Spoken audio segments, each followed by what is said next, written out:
Hello, everyone, and welcome to CCA, brought to you by Splatoon Tourney. I'll be your host tonight, Vapor.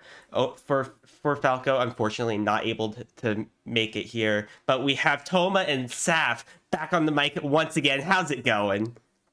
Oh my gosh, Vapor, really excited to be here. Starting off strong with Division 7 finals with RU Reef Unleashed and FSC Farmingdale Rams. I'm super excited to be here with Toma and you tonight. But Toma, I need to know, how is it going over where you're at?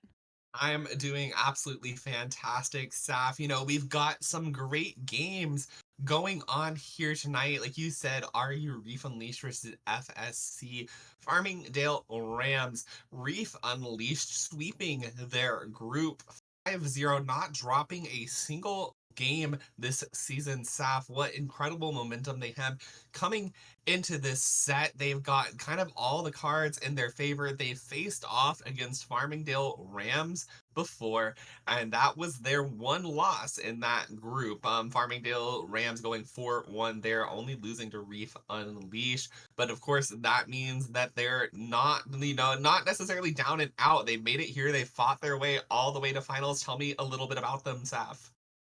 I from what I'm seeing, Toma, I mean, it's like you said, they were able to make it all the way here. They are in the final round. They have fought the good fight, and their only loss was against Reef Unleashed earlier in this season. And so the fact that they're both teams are able to duke it out once again in the final round is so exciting. And they also placed 25th in Swiss Group B in the recent entrance exam that also happened. So definitely some competitive experience under their belts, and a lot of momentum going into this final round here for CCA tonight. I'm just jazzed. I'm so excited for both teams to be here.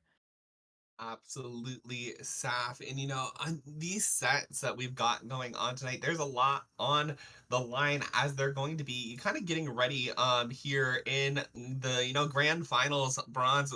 The first map mode we're going to be seeing here tonight, Splat Zones on Manta Maria, I believe.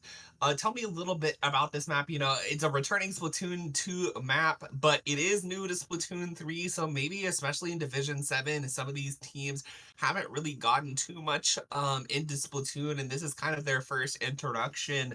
And really being in one of these leagues it can definitely be a little bit of a newer stage to them. So, Saf, walk me through the strategy on this map. What do you like to see? What works here? Well, Toma, as you know, this is a double zones map. And with double zones map, I think the most important strategy that you can bring into the table is you really got to make sure that your zone is captured first before you end up moving into the enemy's zone to try to take that as well. But the key capture points here on this map are definitely the bunker areas. Being able to secure the bunker can definitely give you a lot of momentum in securing the win. And if you're able to keep up that aggression and maybe pop a crab in that bunker area, or getting up to that little ledge area that's around the bunker as well, getting crab in there, potentially getting rain in there as well, getting a lot of chip and poke damage on that street area coming in from the spawn area also can be so crucial to making sure that you are successful in a lockout if you're able to obtain one. But I think another important thing too is to be watching out for splatlings that come out on this map, because splatlings are so good at being able to maintain their positioning on the mast. Being able to paint the mast and watch the mast is so important. And I think if you are going to go with a shorter range composition, you need to be able to make sure that you can keep any sort of long range off of that mast area. So seeing what both teams are going to bring to the table, I think, is going to be really important in that aspect. But not being able to watch the bunker for me is crucial here. And right now, we're going to go ahead and get started. RU Reef and Leech FSC Farmingdale Rams going into the finals, Division Week 7. And already, Toma, look at these comps. What are we seeing? I'm seeing a C-Jet and I'm seeing a Tri-Stringer, something that we both thoroughly enjoy. Yes, CJ fan myself, we're also seeing a heavy splatling coming out on that team. A little bit of a double backline moment. CJ can play a little bit more forward, can play a little bit more aggressive midlining if it needs to. But I'm definitely interested in this heavy versus stringer matchup. The heavy splatling already being pressured by the stringer when you're standing on. So here's the thing about it, right? When you're standing back there where that heavy was, originally on Bunker, the Tri-Stringer actually has a little bit of advantage, but if you can get that heavy to mast, it loses, or that Stringer loses it. And right now, it looks like they were able to punish all the members of Farmingdale Rams. Reef Unleashed in a good spot. Moving here, you can already see this machine just poking up over this ledge, the splash,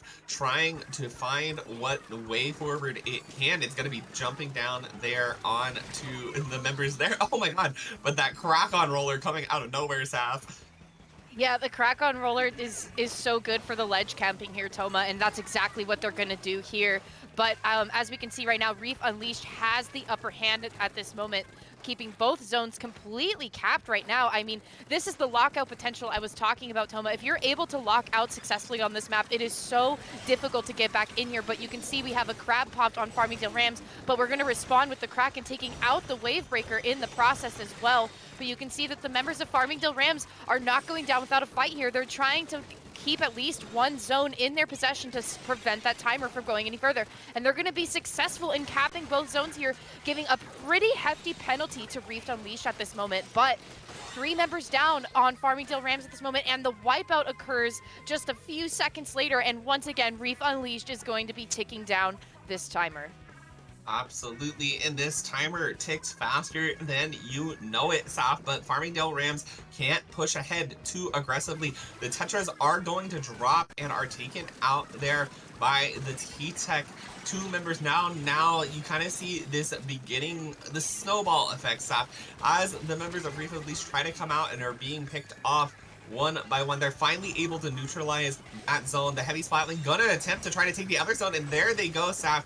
That is going to be what they needed to get there. This Splatling now on mast is in this good position to be able to kind of take on that Stringer matchup. Like I said before, the Stringers shots are just gonna fall through those grates. They aren't gonna stick there below those heavy Splatlings' feet. It's not gonna create as much pressure as it does actually on the ground of Bunker. And now that gives you see this splash, these dualies, the C-Jet more space and room to be able to hold this area in front of the zone. The roller dropping in and the strikes coming out onto the zone as Reef Unleashed trying to make their re-entrance here. The Tri-Strikes does find its target, and with 3 down there, Saf, that is going to be Reef Unleashed taking the zone back.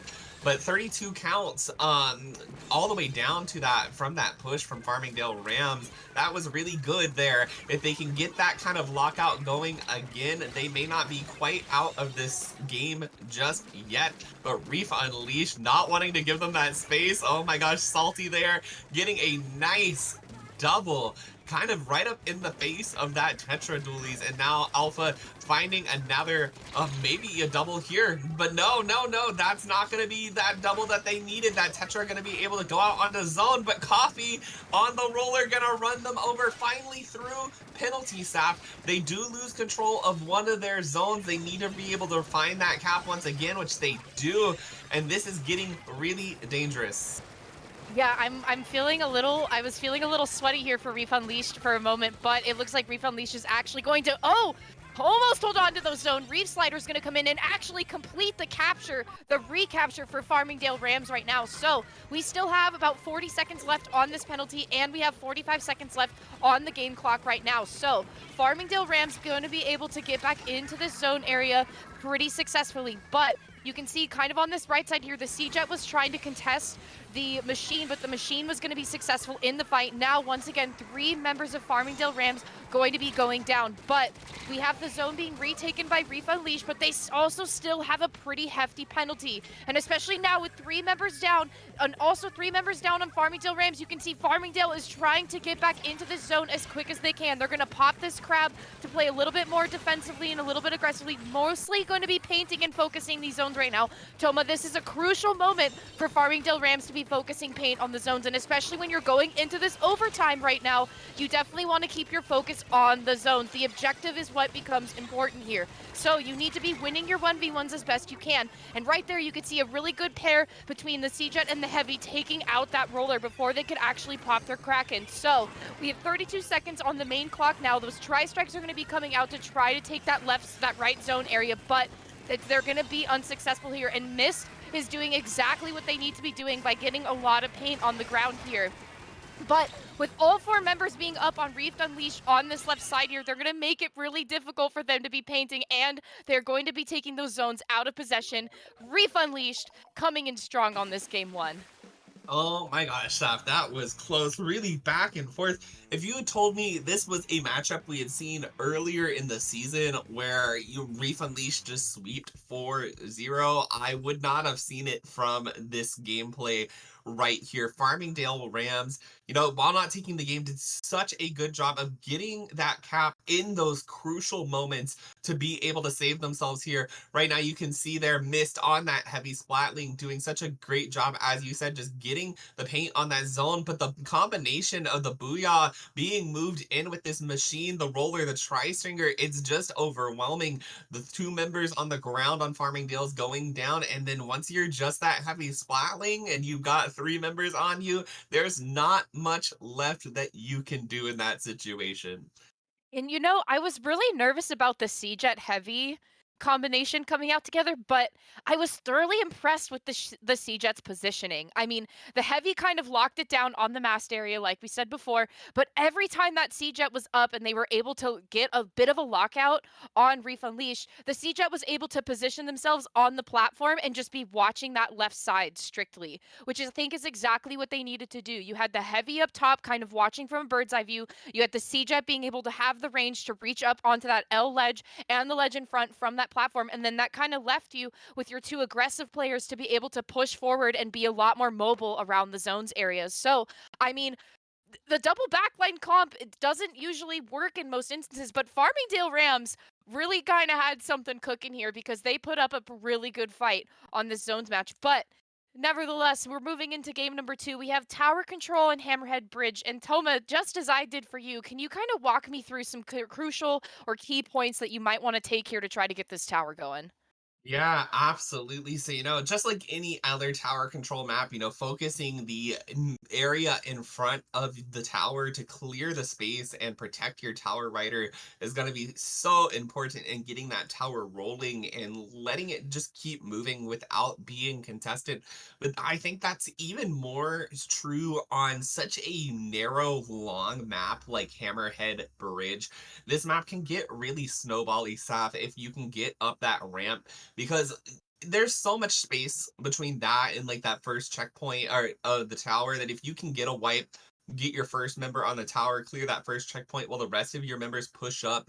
And you've got great weapons here, right? Like that roller who can ledge camp on these areas that you're going to be forced to kind of drop through and disadvantage if you want to be able to reach that tower. They've got really good sharking weapons as well. And that's going to be a huge, huge advantage here, Saf. Being able to stop the members from being able to reach the tower is so big because this is not Rainmaker where you can move really fast. You've got to wait on that thing to slowly chug forward. And one of the ways you can do that or get back in is range, which we see on this E-Leader pick from Reef Unleashed. This is pretty much one of, when I think E-Leader maps, right, in this game, I think Hammerhead, I think Mincemeat, I think Museum.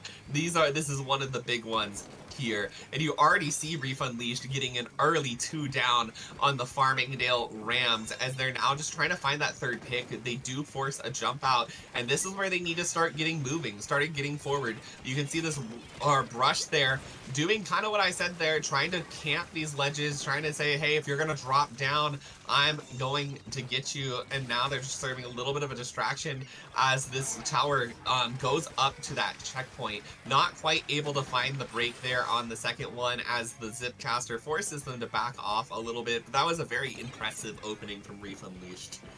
Yeah, Reef Unleashed definitely had a really strong opening here, and Salty being able to position themselves very well on this map with that E-Leader. But I want to point out the Zinni pick from Mist. Being able to not only have Toxic Mist, but also having that bubble in their pocket. If they're able to kind of get on this tower and get that bubble going, I think that could be a lot of trouble for Reef Unleashed. But as we can see right now, the Kraken coming out from Reef Unleashed, and 3 members going down. Mist being the solo member up, trying to pressure this ramp area right now, but Xander popping that killer whale is going to be super crucial here. And just right now, the members of Farmingdale Rams are kind of feeding in to Reef Unleashed at this moment. They need to be able to kind of move together to get back in on this map right now, but Reef Unleashed has a really good lockout stance at this moment. You have Salty trying to maybe watch from behind that tower and taking a little bit of the low ground at this moment, but that, as I said right there, is Mist coming out not only with Toxicness, but also being able to have that bubble in their possession, pressuring Salty out of the zone area, which I definitely think is what Farmingdale Rams needed at this moment to try to get this tower moving backwards. And you also have a Crab online on their side ready to go as well. But Reef Unleashed is just going to be unrelenting with their pressure right now. I mean, all 4 members are just watching all sides at this moment when you look at this top-down view right now. Farmingdale Rams having some trouble getting out of this zone area and just, or out of this spawning area and just getting this tower to be moving right now, Toma. Absolutely, this is kind of the snowball effect that I mentioned that happens so often on this map. And you saw how forward they were in that position, especially when that tower pushed all the way to 16, is that they fed into Reef Unleashed because there was really nowhere else for them to go. And that's just kind of what happens on this map if you get a team who's able to play it really well, going aggro and making sure that they actually win those 1v1 fights and get those important picks. 2 down now on Farmingdale Rams, as it looks like maybe Reef Unleashed is going to be gaining back a little bit of space here. The Brush getting an excellent pick there before going down to the Zemi. Coffee trying to see what they can do here. And again, like I said, Sharking, just the patient game of waiting for Farmingdale Rams to come into them. The tower is going to stall a little bit here, but Reef Unleashed, if you're that team, you're not too worried about making an aggressive push forward. You've already got the push to 16. You just wait for your specials to come online, just like that Kraken Tri-Strike combo right there. That's going to create some space that you need. And now Alpha Nerd here in a wonderful position to be able to contest the members of Farmingdale Rams. And you saw that they lost that fight, Saf, right? But now that opened up all the space and it created the wipeout as the rest of their team moved forward, Saf. That play there got them all of the attention and space they needed for that tower to get to the checkpoint, for the rest of their members to push up. They went down, but their teammates followed up strong. Yeah, and it's like you kind of said earlier, the patience, not only with the sharking happening there, but from Coffee, but also just the patience of keeping the tower in that checkpoint area, Toma. I mean, the tower hardly moved away from that second checkpoint for Reef Unleashed. And sometimes that's all you need. You just need the tower to, if you need to be bringing the fight and kind of preventing anybody from breaking out of the spawn area, as long as you can keep the tower in position and in a good place, I mean, it's a win. It's all downhill from there. And I think Reef Unleashed did that so successfully. That tower did not leave that second checkpoint spawn for the longest time. And the members of Farmingdale Rams kind of just kept staggering themselves out of spawn, and it just worked to their favor. Oh, absolutely. And that's just unfortunately one of the struggles that happens here on Hammerhead Bridge, and especially when you don't have the range to contest it. If Farmingdale Rams had maybe come out with something a little bit longer range, you can pressure safely from that top area without having to drop down as much. But when you're up against a leader and you've got stuff that has splash wall on the other side, and you've got those really agile mobile weapons like that Brush, who are just kind of able to run around, avoid your attacks, get a whale out and move you, it can be a real struggle. But that's it on Hammerhead Bridge. We're going to be moving on to Rainmaker Sturgeon Shipyard. I'm really interested to see what happens here. This is one of those kind of maps, Saf, where I feel like it's either really low scoring, you break this first checkpoint and usually don't go too much further. That's the general thing I see. Or you see a wipeout and a team just runs with it. What do you expect to see here? What kind of weapons do you think work here? What do we need to see out of Farmingdale Rams if they want to be able to kind of change the momentum of this set and try to pick up their first game here? The best thing about this map is the verticality that it has. So this is definitely the one where if you have any buckets, if you have any rollers, if you have brushes as well, this is the map for you. And especially on Rainmaker, you have two pretty interesting pathways that you can take, whether it be the left side mountain or if you want to get a little bit more of a straight shot going on to that right side as well. But I mean, there's a lot more vulnerability on the right side too, but there's a lot more high ground to be taken when you go on the mountain side. But what we're going to see here, we're going to see that Reef Unleashed is going to maintain that E-leader pick for them, but they also have a bucket coming out from Coffee as well with the Tacticooler, but you can see that MS has a roller in their possession as well, and also missed on the Hydra too. I don't think Hydra or Splatling is a wrong pick on this map either, Toma, because if you're able to take the high ground successfully, you could kind of see we had a bit of a backline fight going on there, Salty being the victor. You can actually position yourself pretty well with Splatling, but we're going to see Reef Unleashed is going to go ahead and take the mountainside right away here and just pop this first checkpoint within the first 30 seconds. Yeah, absolutely. And we can see how much further they're going to be able to go with that. They're going to be shut down pretty much immediately. And that's kind of what I'm saying, Saf, is like these first checkpoints fall. And then sometimes it's really hard to get more score on the board than that. But Reef Unleashed getting a great flank onto the Rainmaker there. 2 down. The 52 gal, or actually, sorry, 96. They're fighting the crab tank for the pop, is able to win it. Gonna wait for them to pick up, and it looks like they're gonna take them out immediately, not letting Farmingdale Rams be able to move this Rainmaker out of their space. That 96 eventually going to go down to a bomb around the corner that they didn't quite see coming out, and this is going to be Farmingdale Rams' chance to kind of get this Rainmaker out of a bad position, as they're gonna, oh, I say that, they're gonna pick it up and go down immediately again, not gonna get the pop there, and the Hydra is gonna fall down into the pop. Oh my gosh, Saf, now Reef Unleashed once again with the Rainmaker in their possession, able to pick off these members though, and now they're trying to make a run for it, but aren't able to extend that any further. Farmingdale Rams once again bringing up the defense there as they now try to get an offense of their own, and Saf, it looks like they, oh no, Saf, just as they're about to dunk, are taken out by that Tri-Slosher Nouveau. The Hydra here trying to fight it out for Pop, but is going to be pressured back by this T-Tech, who's going to clear the way for Reef Unleashed. That's going to be all the members of Reef Unleashed in as Farmingdale Rams swimming back in. No jumps into that Hydra, and they're going to be preparing to defend from a push from Reef Unleashed once again.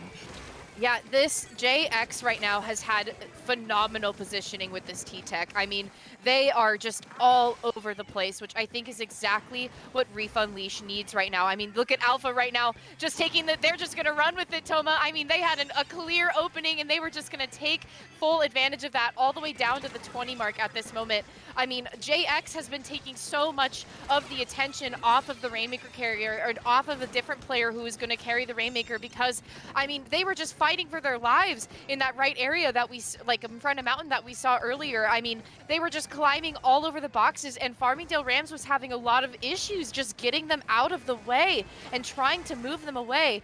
But now we can see Farmingdale Rams is going to pick up this Rainmaker. We're on this far right side here, and we have another Sharking coming out from the side of JX at this moment. I mean, they're just waiting patiently for this Rainmaker to try to rear its head around the corner here, and they're going to do just that. They're going to throw the bomb and take MS down and get these tri-strikes right now. The Rainmaker in a bad position at this moment to getting hit, but they are able to successfully stay alive away from these tri-strikes. Another bomb kill coming out from JX on the roller. 2-1 on Distort as well, and finally the Rainmaker going down. The wipeout happening on Farmingdale Rams. JX getting a wonderful triple kill right in that moment there, and now we have Alpha pulling out the Kraken, trying to clear the way on this left side, but Salty's going to go ahead and take it up top on the spinner, but MS is going to stand down and try to see if they can get them off of there. The tower, or the Rainmaker, now in a really high position on the side of Farmingdale Rams, and we have this Crab coming out as well. Toma, I mean, the Rams, they got to make a proper response here. They got to get this Rainmaker out of their pit area.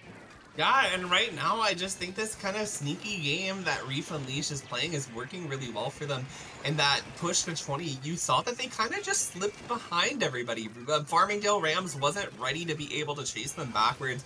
The T-Tech, I think, actually just happened to be there by being splatted and was able to save the day since they were already in base. That actually worked out really well in their favor. But you gotta pay attention to where the members of Reef Unleashed are right now, especially with the amount of sharking and patient plays that they're making.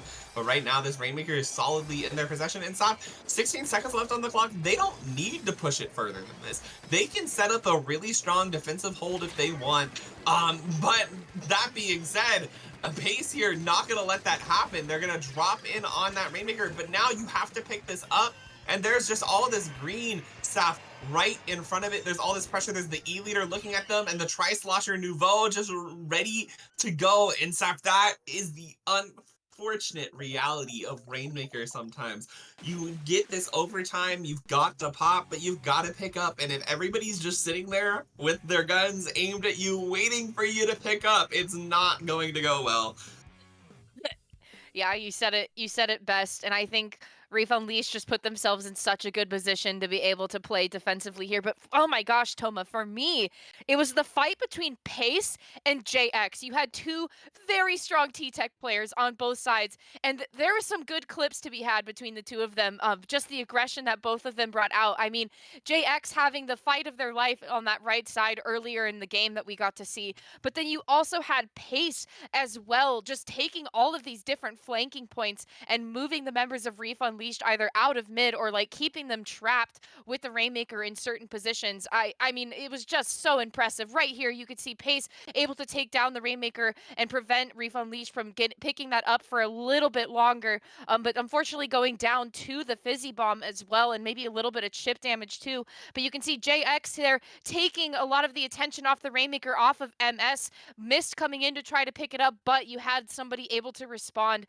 kind of on that left side and take them out of there. But oh my gosh, these two T-Techs, Toma, have just been, that was so impressive to me that last game. They both were just coming out strong, and I mean, we got to see a lot of them on the stream.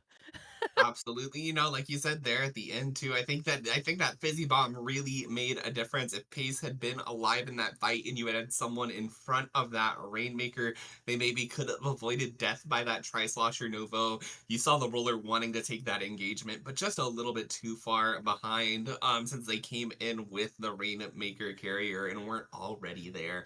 But this is what I'm saying. Like, these games, just one bomb, one play can make all the difference in how the match turns out. And that couldn't be more true and then in a game mode like Clam Blitz, where literally every single clam counts. I can't tell you the amount of times we've seen these games come down to the overtime pushes.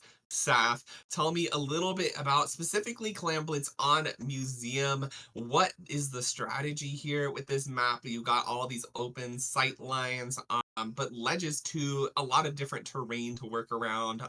What do you think these teams need to find success in?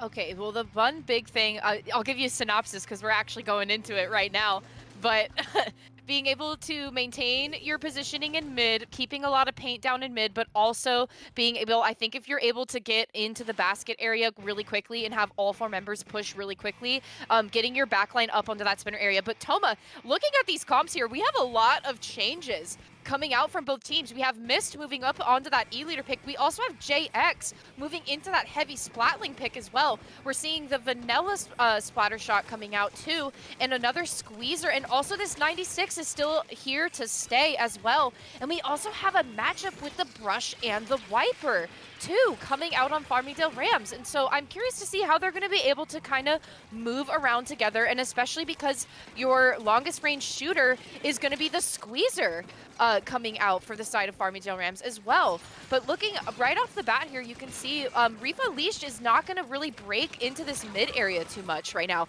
They're kind of playing this game pretty patiently right now, Toma. I mean, right now, mid is mostly in their control, and they have 3 members down on Farmingdale Rams, with Pace being the sole member being up. And as I say that, they go down, but now you have a ball in possession of Reef Unleashed, and all of the members of Reef Unleashed are going to try to make their first push right here. Yeah, they sure are. You see those smooth squid bowls to try to avoid the E-leader from sniping them here. And that's actually one of the things that I was quite surprised on seeing these coming out. And seeing the leader on Reef Unleashed and the heavy, or sorry, the leader on Farmingdale Rams and the heavy on Reef Unleashed, kind of switching it up from what we saw in those Manta and the Hammerhead sets that came out earlier. The E-leader really strong on this map, but the thing I worry about, Saf, here is that when the leader gets locked out, it can be really rough, especially if you have like this T-Tech that can, sorry, no, not even the T-Tech, the splash and the shot, just kind of walling it out, throwing bombs, forcing it to move. And that's going to be exactly what they do there. You see them throwing that Zuka shot at them, just kind of constantly pestering that leader, making sure that they don't let it get set up too long. This heavy Splatling doing a great job holding this space is what Splatlings do best. Gonna drop too and try to get more picks if they can to create this just open space there, stuff. And you see right now, there's all this area in front of basket that's purple, and they just need to find those few extra clams, and they are able to do that, Saf. That's going to be Reef Unleashed pushing this 4-0. That's going to be match point. They just need to take one more game, and they will be your Division 7 champions if they can do so. Yeah, and Toma, it's like I was saying, Reef Unleashed just did exactly what I said. They were waited very patiently for mid. All of the members of Farmingdale Rams were pushing mid and trying to be really aggressive in mid, and Reef Unleashed just said, just come to us. Just come to us. And that's exactly what they did. They took 3 members down. They were able to push the basket successfully. And once they were in the plat area of Farmingdale Rams, it was all downhill from there. And right here is exactly what I was about to segue into. JX being able to have this heavy splatling on this spinner. I mean, they were able to climb up to the top. They threw in a few clams, and they were able to maneuver themselves around the spinner successfully to where Mist could not get them. Mist could not hit them. They could not see them. They were out of sight of that E-leader. And I think that that was crucial for them because not only were they able to successfully get the pop, there was a couple other people there to provide distraction, but JX was able to get a lot of spare clams in and almost get a triple right in front of that basket area. They just maintained their ink in front of it so well. And man, Reef Unleashed taking us into match point here into game 5. Yep, and this stuff, now you're going to be feeling the pressure if you're farming Dale Rams. It is now or never. And stuff, we saw a double zones map before in Manta Maria, and we're going to be coming right back to a double zones map in Flounder Heights. With these map modes, these two could not be more different than each other.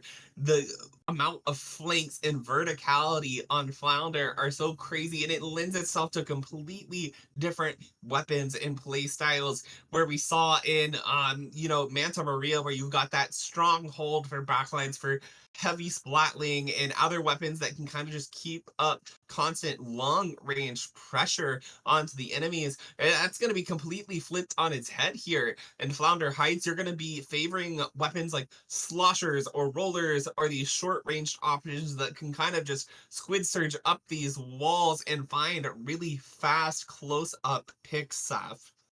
Yeah, and one thing too, Toma, I think that is major for this as well is if you are going to run a backline, where is your backline going to be positioned? Especially with the amount of aggression that can come out with having such a heavy flanking area, because a lot of the fight is focused on that top mid area. Since I mean, obviously, because that's where both zones are, but because a lot of the you're open to anything. I mean, you can really get a successful flank if you go into that trench area and you kind of go from side to side and try to find your way up to either side of where your backline is going to be. I mean, if you're going to run a splatling, kind of like what Farmingdale Rams has been doing, then you need to be more forward and on this zone area. But if you're a Reef Unleashed and you're going to be holding on to that E-leader pick, going in from the sides is usually like your better option, and having like on the lower buildings from the sides is usually going to work better for you. But we're actually not going to have an E-leader at all here. Mist is going to switch over to that heavy splatling.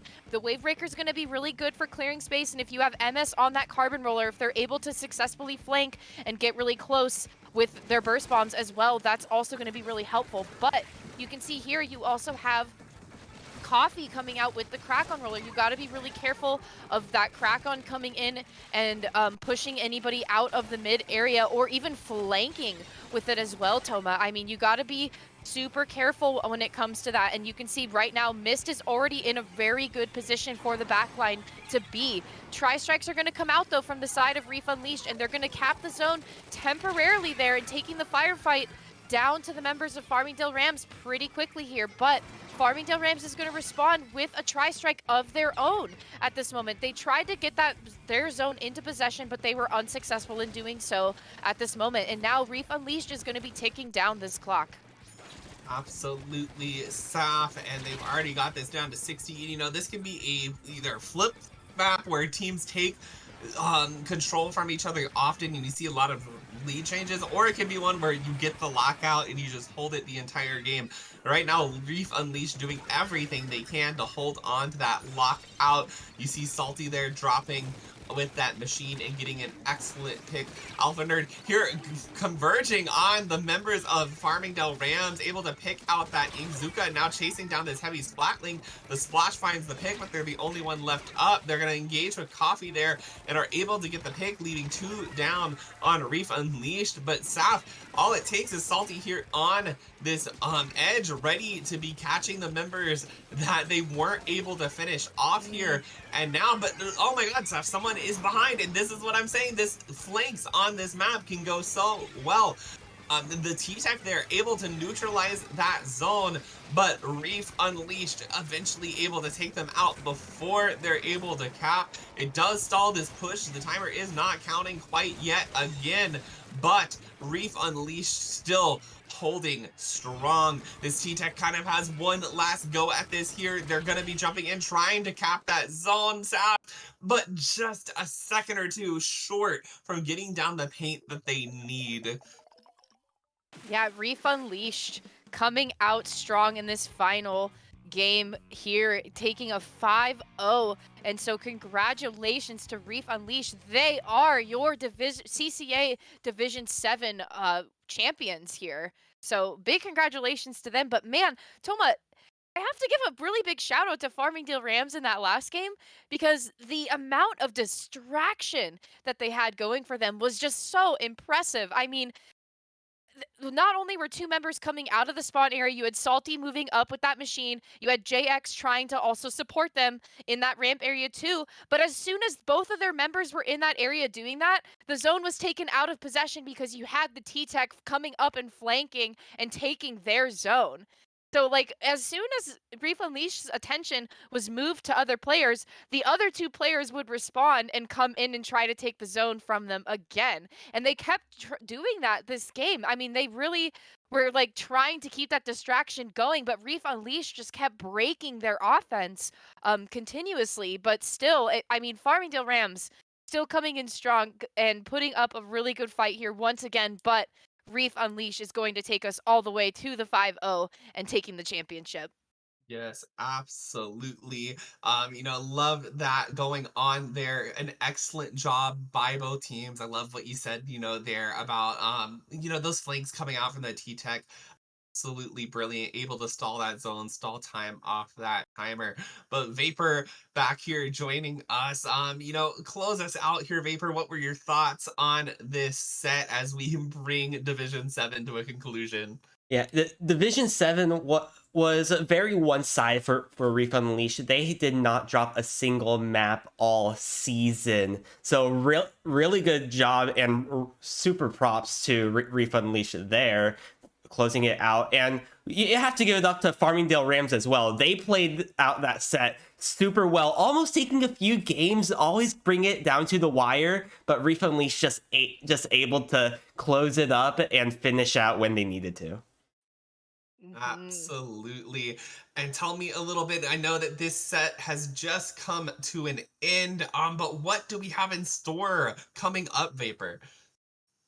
Coming up, we're going to have another matchup. I don't remember off the top of my head. Well, we're going to have Division 5 finals coming up between Life Could Bradley Dream going up against the Coastal Squid Surge.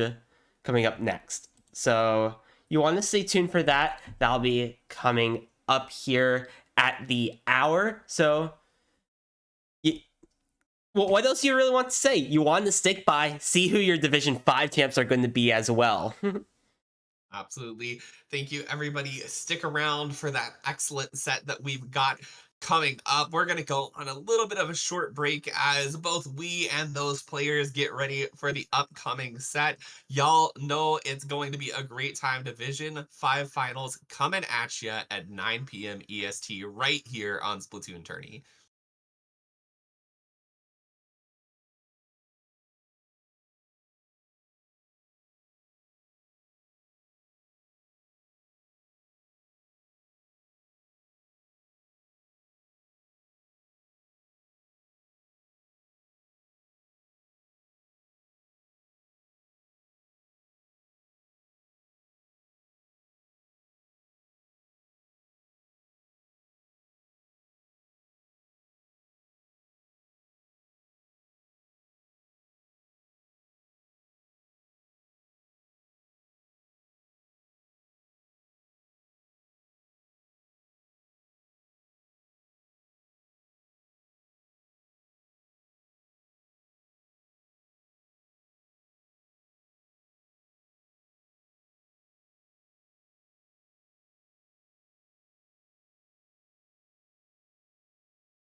Everyone is collapsing on it, but not quite able to land the picks. That is the second checkpoint cleared, and not even a minute in. Yeah, with only a minute down, and they're already at the 26 now. The Diamond Rays are absolutely steamrolling through this game right now. It's very dominant on their end. Even if they have a numbers advantage too, and having some specials just being out now, it's very hard. Stormcell's got to make a stop soon, knowing that it's already down to that last checkpoint there. There's a nice pick right there, being able to stop it and like stall right now for a bit. But the Stormcells, they need to make something happen here before the Diamond Rays get control again and maybe snowball this to a win. Another advantage of the Clash Luster here that is kind of unforeseen is that a lot of teams don't know how to fight it because it's not a weapon you see every day. You kind of it has very exploitable. See maybe the momentum that Diamond Rays has coming to a stop here, but they're still on the tower. It's just that Splash Live jumping in. They're kind of getting a jump chain, and I think that's finally all the members of Diamond Rays fished out. But Storm Rays is in a very, very tricky predicament here. They have 3 minutes left. They have 3 minutes to get something together and push all the way to 10 points if they want to take this game back and not be forced to match point here.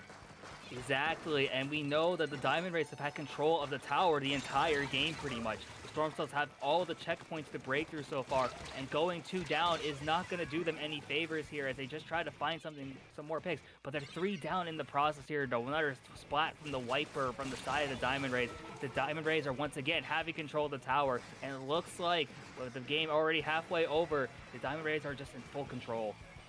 Yeah, Diamond Rays really showing what they're made of, showing that maybe those first 2 games could just be a fluke in terms of like what they want to prove.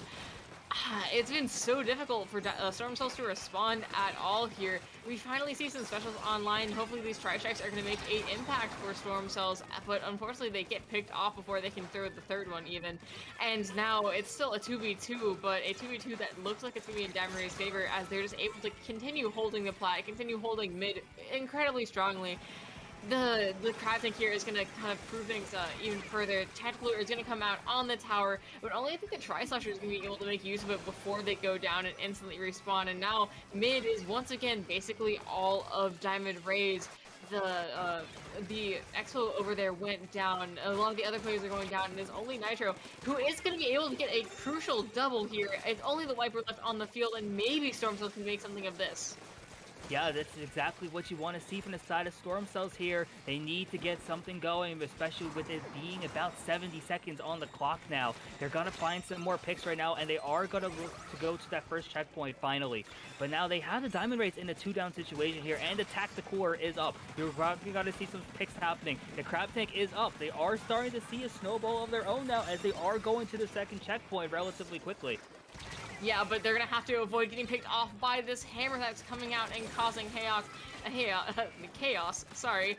And over here, I mean, this Tri-Slasher player is just gonna continue to cause problems up in the bats before going down. Dooley's player, though, going to get a crucial pick. They're gonna be really, really close to the lead here. 12 points left. It's only the Tri-Slasher on the field, and I don't think they're there. Yeah, they get wiped out in an absolutely heartbreaking show. 30 seconds left to make something happen. They have to get momentum by then, or they are forced into match point. That was scary from the side of Diamond Rays there. The Storm Cells had an amazing push, just falling 1 point short so far, and you see them kind of struggling right now as they go 3 down in the process, and they get wiped once again, and the stamp is gonna come out now from the side of Diamond Rays, and it looks like that's gonna be it right now, as the Diamond Rays are going to be going up 4-2 and are on championship points. That game was so dominant for Diamond Rays for so long, but Storm Cells were just able to make a breakaway there at the end, and it was so close. If they had held onto the tower just a little bit longer, if maybe they hadn't gotten picked for just maybe, 5 more seconds and been able to get a tiny bit more momentum on the name, this would have been a very different story. We would be seeing an even scoreboard here, but as it stands, as I said all that match, they're now in match point, and they only have one more chance to turn things around before Diamond Rays is announced as the Div 4 champions. But we'll hopefully see here them come back just a little bit, try to get their momentum back, try to get their feet back under them, the wind in their sails, etc., etc.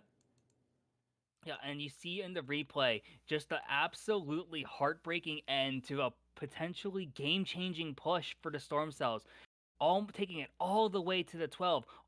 They almost had it at the point where they could just get that lead. You see it just tick down, but the crab tank and all the specials there, they didn't have enough there, as the Diamond Rays were able to hold in the last few seconds there. Gets the wipe and ends up just winning the game from that. Yeah, it's super, super unfortunate. That wipe at the end was absolutely critical. I mean, Storm Cells was definitely able to put the fear of God into a Diamond Rays there.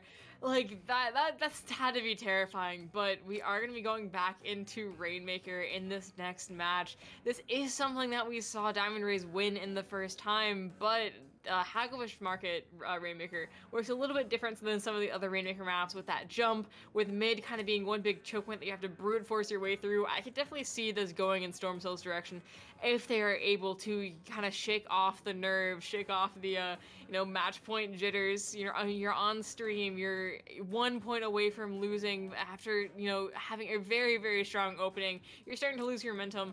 The mental game is just as important as anything else here. Oh, for sure. The mental game is absolutely important. And the mental game is honestly what determines who wins a championship at the end of the day, when both these teams are as evenly matched as they are. You saw the Diamond Rays respond after going down 0-2 early on in the set. Now it's up to the Storm Cells. What are they going to do? They did just lose the last 4 games, but they do know they have what it takes to have these massive pushes and have some control. They are very much still in this. It's just really, do they have the mental strength, the mental fortitude to just keep this up? They know they are still very much in this set, and as long as they don't lose another game. We see the return of the Charger, and of course, Storm Cells actually not sticking with what they know best, swapping Nitro, swapping out from the Tri-Slasher that we've seen them destroy with for a machine, which hopefully could yield the same effects for them, or even better. But Diamond Rays bringing back out Sapphire, bringing back out that Zeko Finn Charger, gonna provide so much pressure over mid, and we see them already kind of having a pretty dominant showing out in mid, though this Dualies might have something to say about it as they go flank around left and might be able to come from behind and make some stuff happen. It'll be interesting to see if they are going to be able to right there. The Diamond Rays look like they are going to be able to make that first checkpoint. They are going to be able to break through that first checkpoint. And we know Hagglefish on Rainmaker with that skip. If the Diamond Rays are able to find another opening, especially soon, this could be a massive point advantage for them. But it doesn't look like they're going to be able to right now. The Storm Cells are holding very strong so far. They are going to be able to pick up the Rainmaker now. It looks like they are going to just go through mid right now. So I think you see the strikes come out now from the side of Diamond Rays. And it's going to put the Storm Cells in a 2-down situation here, potentially lead to a Rainmaker stop. And it looks like they are going to have to back up close to the checkpoint. That can be a very, very dangerous thing here. It looks like they might almost be able to get the skip just off of this, as every single special on the board gets thrown out. picks going abound, and Diamond Rays are getting themselves in a good situation. One of them gets picked off, the Rainmaker gets picked off by the T-Tech, but they get made quick work of. And this is only looks like a brief roadblock in their push, though they are starting to go down further. That's going to be 3 down, more than just a roadblock. That is going to be a complete stop, and Stormtails finally, once again, has the chance to breathe and start to regroup and think, okay, now how are we going to do that but better? Up right now, for them, it's all about just breaking through and getting that first checkpoint. That's really where it comes down to. You saw the Diamond Rays opt not to take the skip there, so the Stormtails could take the lead off of that jump if they're able to break the checkpoint. They're gonna opt to go on the left side though, but they are gonna put the Diamond Rays in a 3-down situation here. The Stormtails, this could be a very strong position for them right here, as they are gonna go up left side. They are gonna lose the Rainmaker though at the 45, so they might be able to break the bubble here. They are gonna take the lead, but they are gonna get wiped in the process, but getting the lead does feel important for them, at least right now. But notably, I think that's still, beyond the threshold of the jump. I think if one team gets the jump, they will continue to push their lead further, which is absolutely insane here, just how powerful that jump is.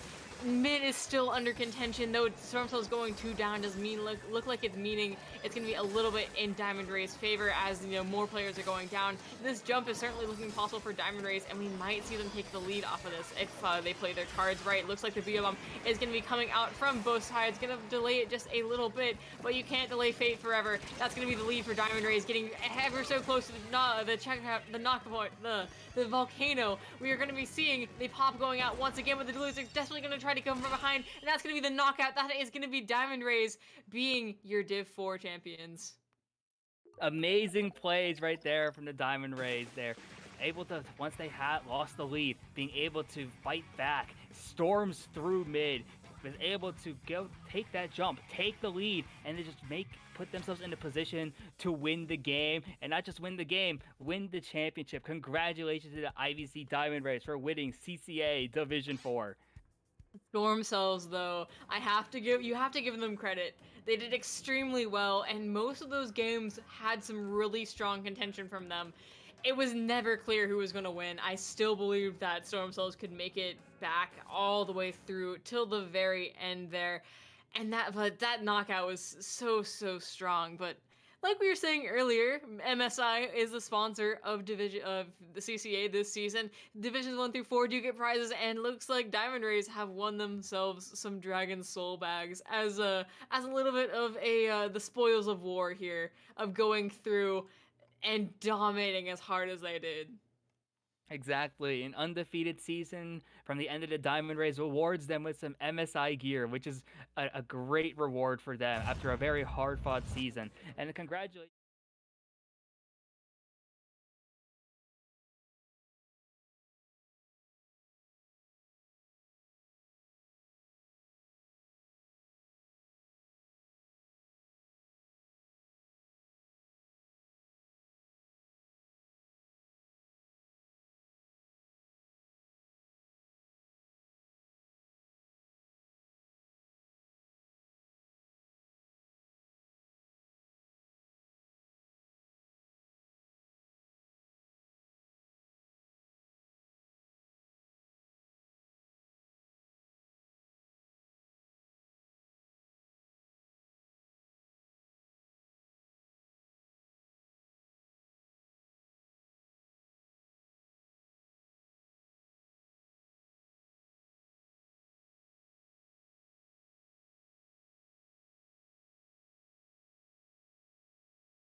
Welcome back, everyone, to CCA, brought to you by Splatoon Tourney.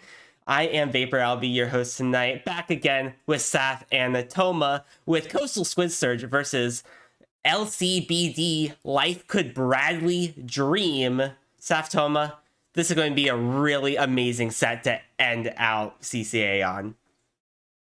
Yeah, I'm looking forward to it, Vapor. I mean, holy cow, the season that both of these teams had. Taking a little peek at Coastal Squid Surge right now, they almost swept Group A, with their only set loss being against DPU Hagglefish Hackers, which went all the way to a Game 7. So very, very strong. Very strong season for Coastal Squid Surge coming into this one, and they also have a quite a team history together, with going 3-2 in groups and entrance exam, and they made silver bracket, getting pretty high in low ink in January 2023 as well, and bronze bracket in Little Squid League 26th. Too, and they also were able to play in the Turf War December Championship in 2002 as well. So, I mean, very, very strong competitive gameplay coming out from Coastal Squid Surge. A very strong season into this season of CCA.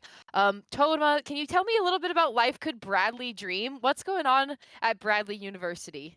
Absolutely. Well, Saf, they were actually able to sweep Group B. They took no set losses. And in those sets, they did drop some games, but at most they lost only one game in each of those sets. So they were either going, 4-0 or 4-1, putting up quite a showing. And Saf, that's quite an astounding display in this group, especially considering they participated in the CCA entrance exam this season, but they didn't make it to Top Cup. They didn't make a bracket this season. But despite that, you see Coastal Squid Surge with a bracket finish in the entrance exam, but Life Could Bradley Dream didn't drop any sets, as where Coastal Squid Surge still did drop one. So that, goes to show these performances that you see early in the season, especially in the entrance exam before everything officially gets started, how much improvement can be happening over that time, because you can bet they have fought their way long and hard against really solid teams here at Division 5, and they are the final two standing. Yeah, and oh my gosh, I mean, we got to see a little bit of gameplay from Coastal Squid Surge, I think, earlier in the season, Toma, and it was just astounding watching the members of this team kind of move and fight together. And I'm curious to know a little bit more about LCBD this evening too, especially because going 5-0 in their group stage. I mean, that's so impressive, to be seen here, and especially with us knowing a little bit more about Coastal Squid Surge in their competitive journey together too. I mean, it's gonna be a good set for sure for these Division 5 finals this evening. And once again, going back to game one, like we had in our previous set, we are on Splat Zone's Manta Maria, coming out strong here at double zones. We're doing all double zone maps this evening here, unless we make it to game 9. Which is going to be a little bit of a difference. But we have a double zone map here with Manta Maria coming out strong. Toma, what are you hoping to see from these teams? I am so excited here. I know that there's great things that can come out from both teams. I believe Peachy on the side of Coastal Squid Surge plays a mean Hydra, if I am remembering correctly. Not quite awake at that 6 a.m. match that I was commentating for them last week, but they put on quite a show there.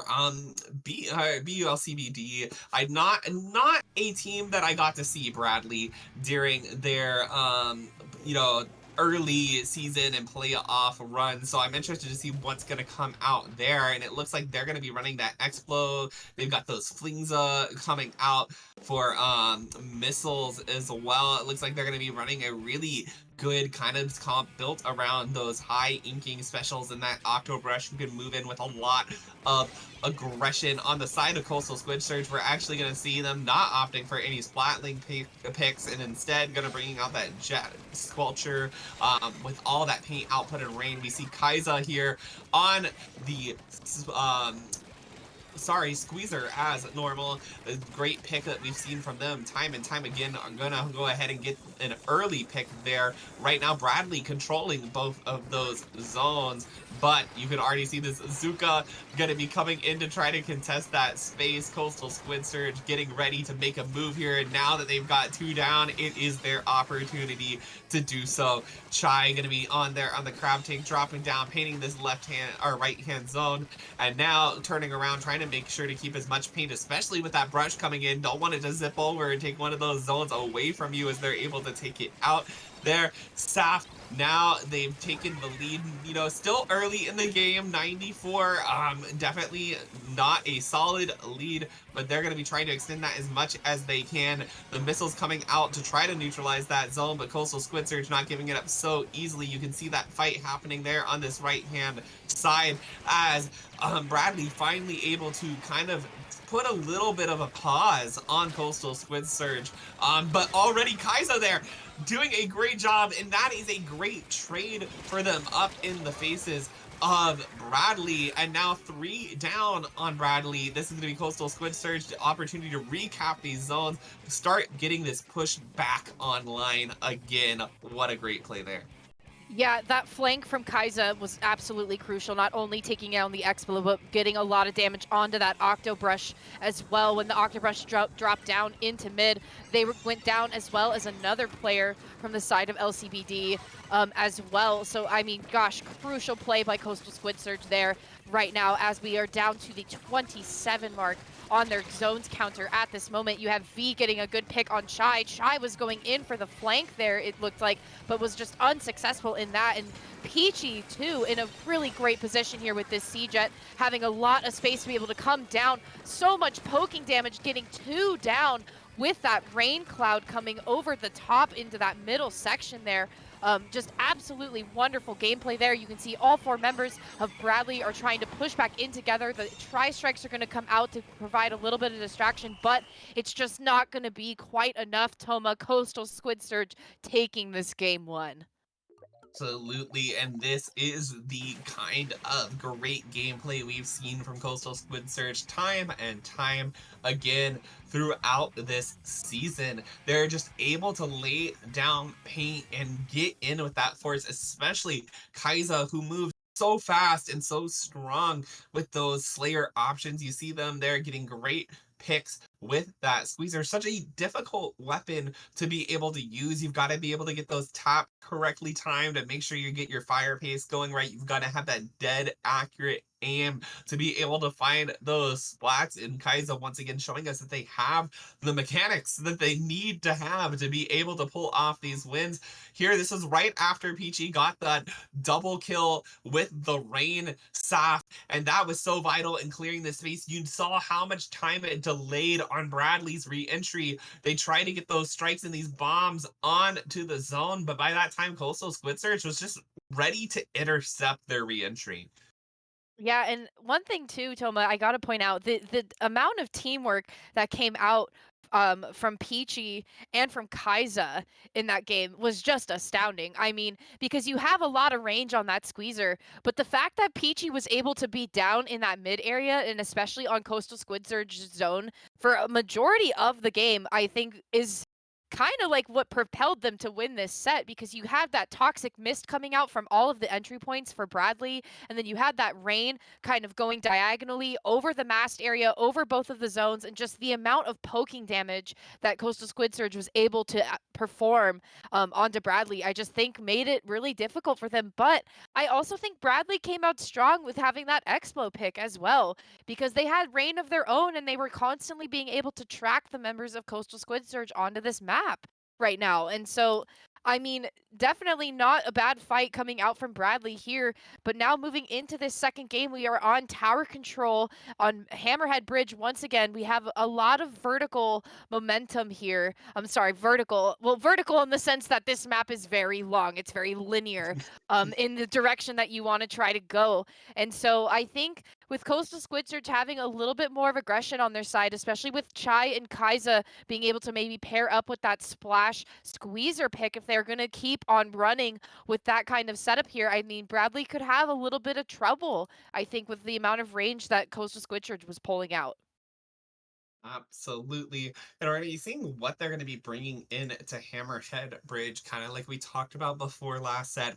One of those maps where, you know, if you get the range and you can get the lockout, if you have your front lines pushed way far up this ramp and you've got your back line kind of just sitting back, watching the flanks, watching for entry points coming out on the sides that your front lines may not be expecting, it can set up a really nasty situation. And, you know, could be exactly what we see here, especially if we can get you know, the members of each team pushed really far up. We see Peachy on the blaster, and then that's going to be a change coming out for tower control. We've seen Peachy on the blaster time and time again. Kaiza, and also this is crazy, right? We've seen Kaiza play this game before. We've talked about this before, but the switch up from a weapon like the squeezer. I'm just taken aback by that opening snipe all the way to this E-leader. It takes a lot of skill to flex like that. You already see that they know how to use this weapon.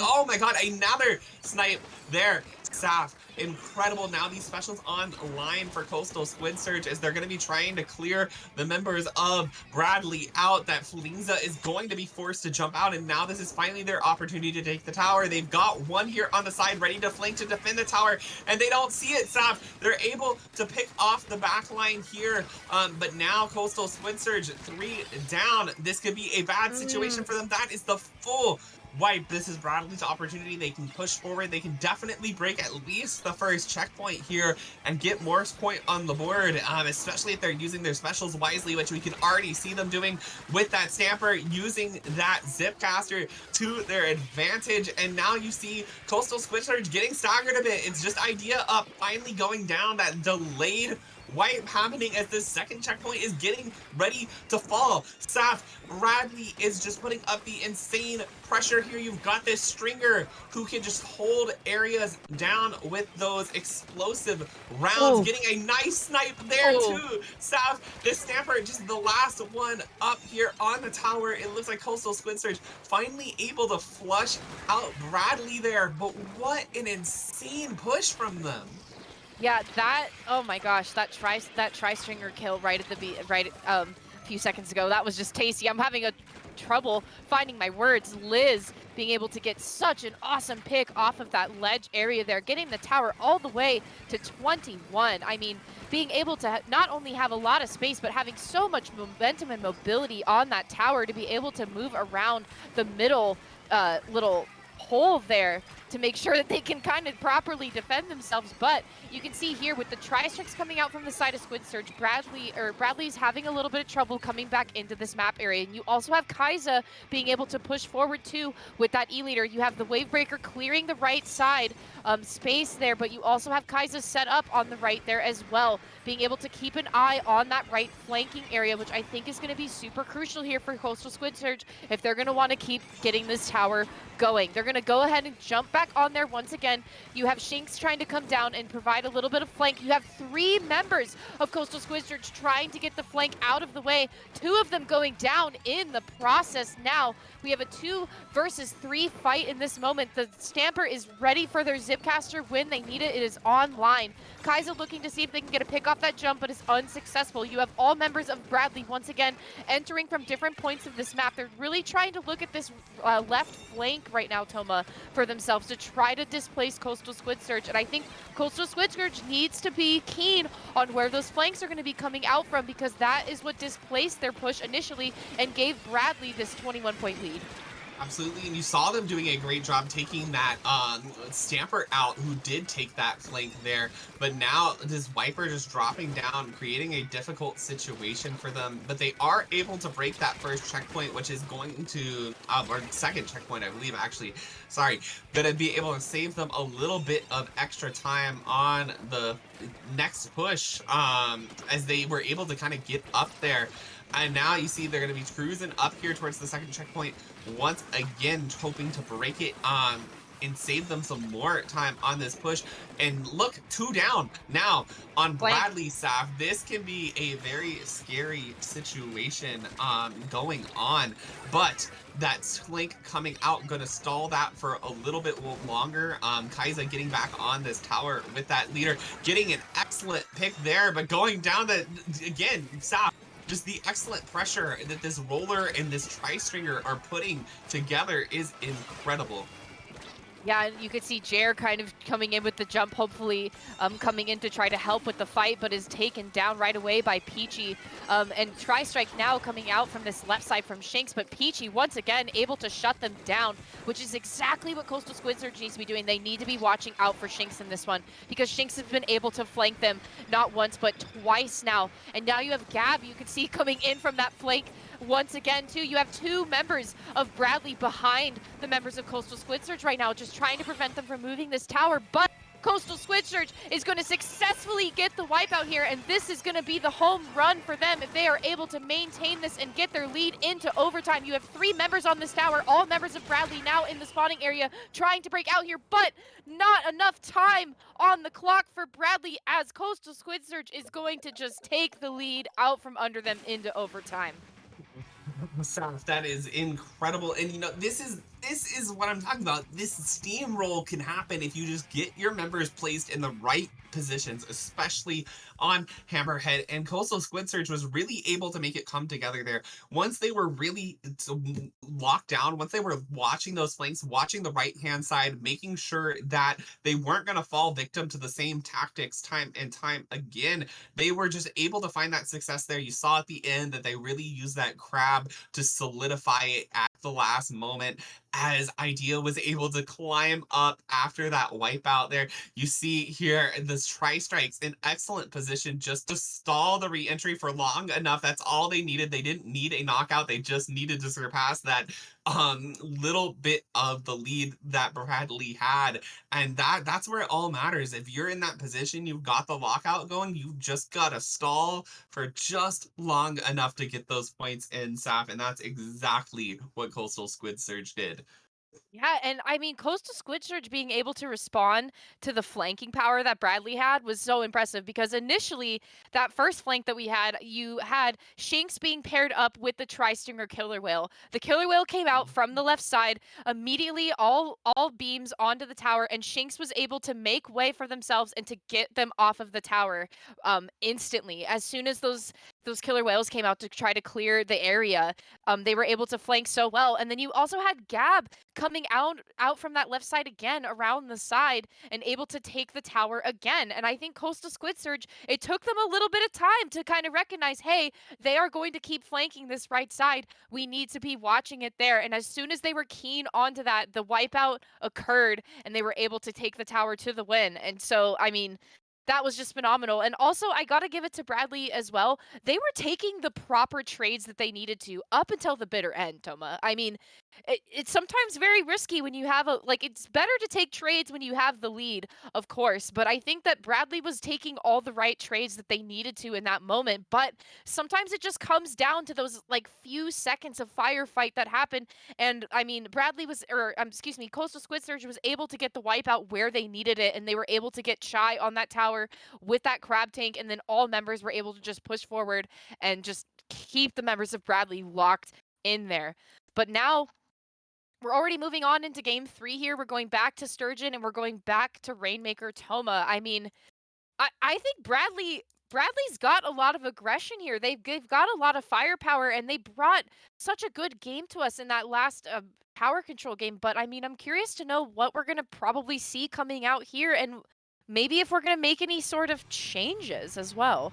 Yeah, well, we're going to see loading in. You know, they definitely had the faster comp in that game, and that can pay off big time in a mode like Rainmaker. It looks like they're going to maintain a little bit more of that speed as you have Peachy on the blaster and Kaiza still on that leader, which is going to slow down Coastal Squid Surge's push a little bit. But you do have to know, this range and this chip damage that they have, though, is going to be a factor that you have to watch. But that's an early 3 down there, Saf, onto Coastal Squid Surge, as Bradley is now just set up in a great position here. You've got Geratop there painting the way to the podium, but it looks like they've actually opted. They're like, hey, we saw you hated that, but actually we're gonna take it over here to the left, and they're gonna get that immediate dunk, but they've all backed off that area, not gonna be able to continue their push there. But Saf, that was literally less than 30 seconds into the game, and that's already a first checkpoint fallen. Yeah, and I gotta give it to Kaiza as well. Kaiza knew exactly that when they needed to back up and how far they needed to back up. They got all the way back up to that ramp area too, to kind of wait for their teammates to spawn back in. But Bradley getting such an early 3 down and an excellent double pick here by Liz. The this way coming out, you have to wonder what's going on in that voice channel right now. And the 3 down Liz, oh my goodness, getting a wonderful triple kill. Kaiza once again being the only one left alive, waiting for their teammates to spawn back in, but you have the jumps coming in from Bradley right now, waiting for this spinner to go down right now, but Peachy is there to defend, and Liz able to come through from that blaster strike, though, not gonna get taken down right away. The members of Coastal Squid Surge are a little bit out of position in this moment right now, as Bradley is bringing the fight to them into their spawn area right now, just able to get a few more points onto that board right now. Toma, 42-point lead at this moment. Coastal Squid Surge is going to need to get some points on this board in this moment. Yeah, absolutely. It looks like Coastal Squid Surge is actually going to opt to pick up Rainmaker here instead of going for the reset. And there's already going to be a trade in mid, and now these Dually Squelchers here are going to be in a great position to try to apply a lot of pressure as that Rainmaker moves forward. They're actually going to be going for the pincer behind the Rainmaker and behind the back line, but it is called out, and just in time that splash is in there to stop it. But Peachy's still going down there on that Rainmaker. Liz there in an aggressive position going down to Idea. You kind of just see a lot of firefights going on right now. The Brush and the Explo all ganged up in one spot, but that's going to make it easy for Shy to kind of jump in and get the double kill onto them, saying like, hey, thank you for grouping up right there together so I could just take you out in one fell swoop. Peachy going for this left side checkpoint, and it looks like just as they think they're going to be able to clear it, here comes all of that pressure from Bradley trying to get that pop, but that's not going to be enough. That's not going to be enough to stop Coastal Squid Surge. Finally, 3 down, they're able to find that break point. And now, Saf, with 2 minutes remaining in this game, we're back to an old-fashioned game of Splatoon 2. Both of those checkpoints have fallen. You've got to play more careful now than ever. If you go down in a full wipe, you can just run it for the lead. Yeah, and you could see Oven here was trying to get a little bit of tracking going on as well to get the members down. A nice double pick coming out from the Explasher, not only with their blast, but also with the ink storm as well. The This Ways are coming out. 3 members of Coastal Squid Surge going down. You have Liz with the Rainmaker trying to get up and around that left-hand side there with the 39, and the Zipcaster coming from V, applying a lot of distraction in this spawn area right now for Coastal Squid Surge, but Bradley's push is going to be taken to a halt at that moment at the 39 mark now. We are going into almost 1 minute left in this game. Coastal Squid Surge having 2 specials online right now with Tri-Strike coming out at this moment here. I mean, Bradley has got to do some defending here, Toma. They got to be able to defend their lead here. They don't need to push this Rainmaker any further if they don't want to, but they need to be watching out for Coastal Squid Surge, and successfully they are able to do so, taking 3 members down and taking that Rainmaker down. The Rainmaker is in an excellent position for them to try to defend it. And it looks like we're going to try to opt to maybe go for mid, take it back a little bit of this space. We also have a couple specials online here for Bradley in this moment. They need to just be winning their fights and getting trades at the right time to be able to maintain their lead.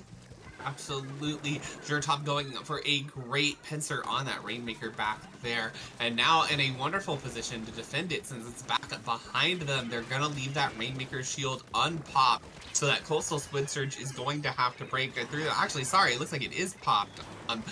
But you know, now there's 14 seconds left, right? It's gonna reset in mid, and no, Jertop is going to pick it up and choose to actually push it forward as opposed to taking it back in this moment. Never mind. As soon as I heard that, they're like, Toma said that we should bring it back. Now I'm gonna do that, and that is going to take them in this set 2-1. They're picking up their first game in this set, and I have to say, I want to circle back to that kind of last Coastal Squid Surge push, because I think that the members of sorry for just Bradley. I was like, well, the word is escaping me, Saf.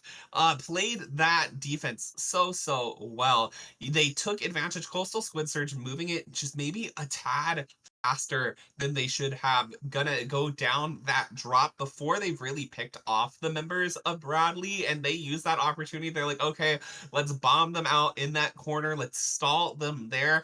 And that gave them time for that CDS to go all the way around. Jertop able to find those picks on them and finally bring Coastal Squid Surge to a halt. Yeah, and I gotta say, dude, you gotta be watching out for Liz on this one, Toma. I mean, in this replay here, you can see Jared's able to pick up this Rainmaker, and they're actually going to fire at least one warning shot off here on this left side, and they're going to just kind of back up with it as well. Maybe their teammates actually telling them to back off a little bit and just kind of hold on to it before running it. But man, the gameplay that came out from Liz in this game, holy smokes. I mean, if you wanna talk about like key roller gameplay, Liz is the one that you need to be looking out for. They were sharking on those ledges. They were picking up the Rainmaker. They were able to maintain a lot of mobility when moving the Rainmaker, and they were able to bring a lot of fights to the shooters that Coastal Squid Surge had. They were able to contest a lot of these shooters that they had, and they were able to fight aggression with aggression so well and so perfectly. And I mean, they were really strong in the last game too. And I also think being like peachy on the side of Squid Surge as well was also super aggressive and helpful, because they were able to corner the members of Bradley in multiple times when they were trying to come up to that mountainside area. And I think with Liz being able to take the Rainmaker up to that ramp area, getting them down to that 39 mark, I mean, it was smooth sailing from there, Toma. Oh, absolutely. And I totally agree with everything you said about Liz. That roller gameplay, absolutely terrifying to watch. Sap, just so aggressive in the faces of Coastal Squid Surge. And that I think is what Bradley really needs to maintain moving forward, especially on a map like Museum. If they can get in there, they can move the backline. If they can move that leader, that may potentially come out and stop them from setting up. If they can use these ledges to their advantage, this could be huge for them and getting another win in this set. But it looks like actually they're going to be opting off Zinni. that roller. They're going to be bringing out, and Liz is going to be on that Tri-Slosher, another super aggressive weapon. As you said, we're going to be seeing the return of that Zimmy.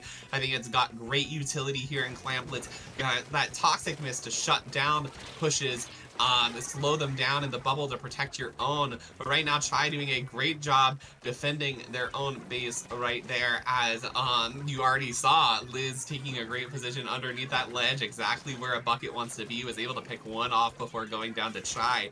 And now it's the typical Clam Blitz deathmatch mode until there's enough clams and enough people down, Saf, as we love to say every time we commentate Clam Blitz together.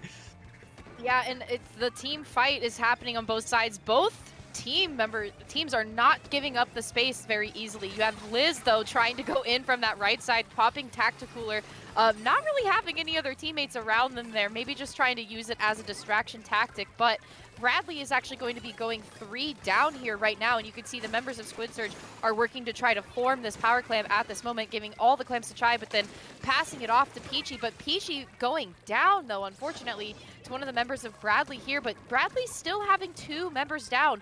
I mean, this could be a good moment for Squid Surge to try to move in and take some space here. They have really good control of mid at this moment. They also have those tri-strikes online. Peachy moving forward a little bit here to try to give themselves a little bit more room to move in. The tri-strikes coming out also to follow that up. But you have Oven once again on this Explosher here, taking the high ground. And they're going to get a lot of ink down on this platform area right now. The Squids are just having trouble trying to find an entry point at this moment. And I think Bradley really needs to hold it together here, especially because they don't really have any mobility going on into mid in this moment right now. I mean, they really need to be looking for these picks. A lot of tracking coming out right now from that Explosher as well. And you also have the Zinni trying to look and see if they can maintain some space for themselves too, because they also are holding onto this power clam as well, Toma. They're playing it very carefully to try to make a proper entry right now, but Squid Surge is gonna make their first entry into this platform right now. You have Chai on the crab tank right now. It's about to run out, but you also get a pick coming out from Oven.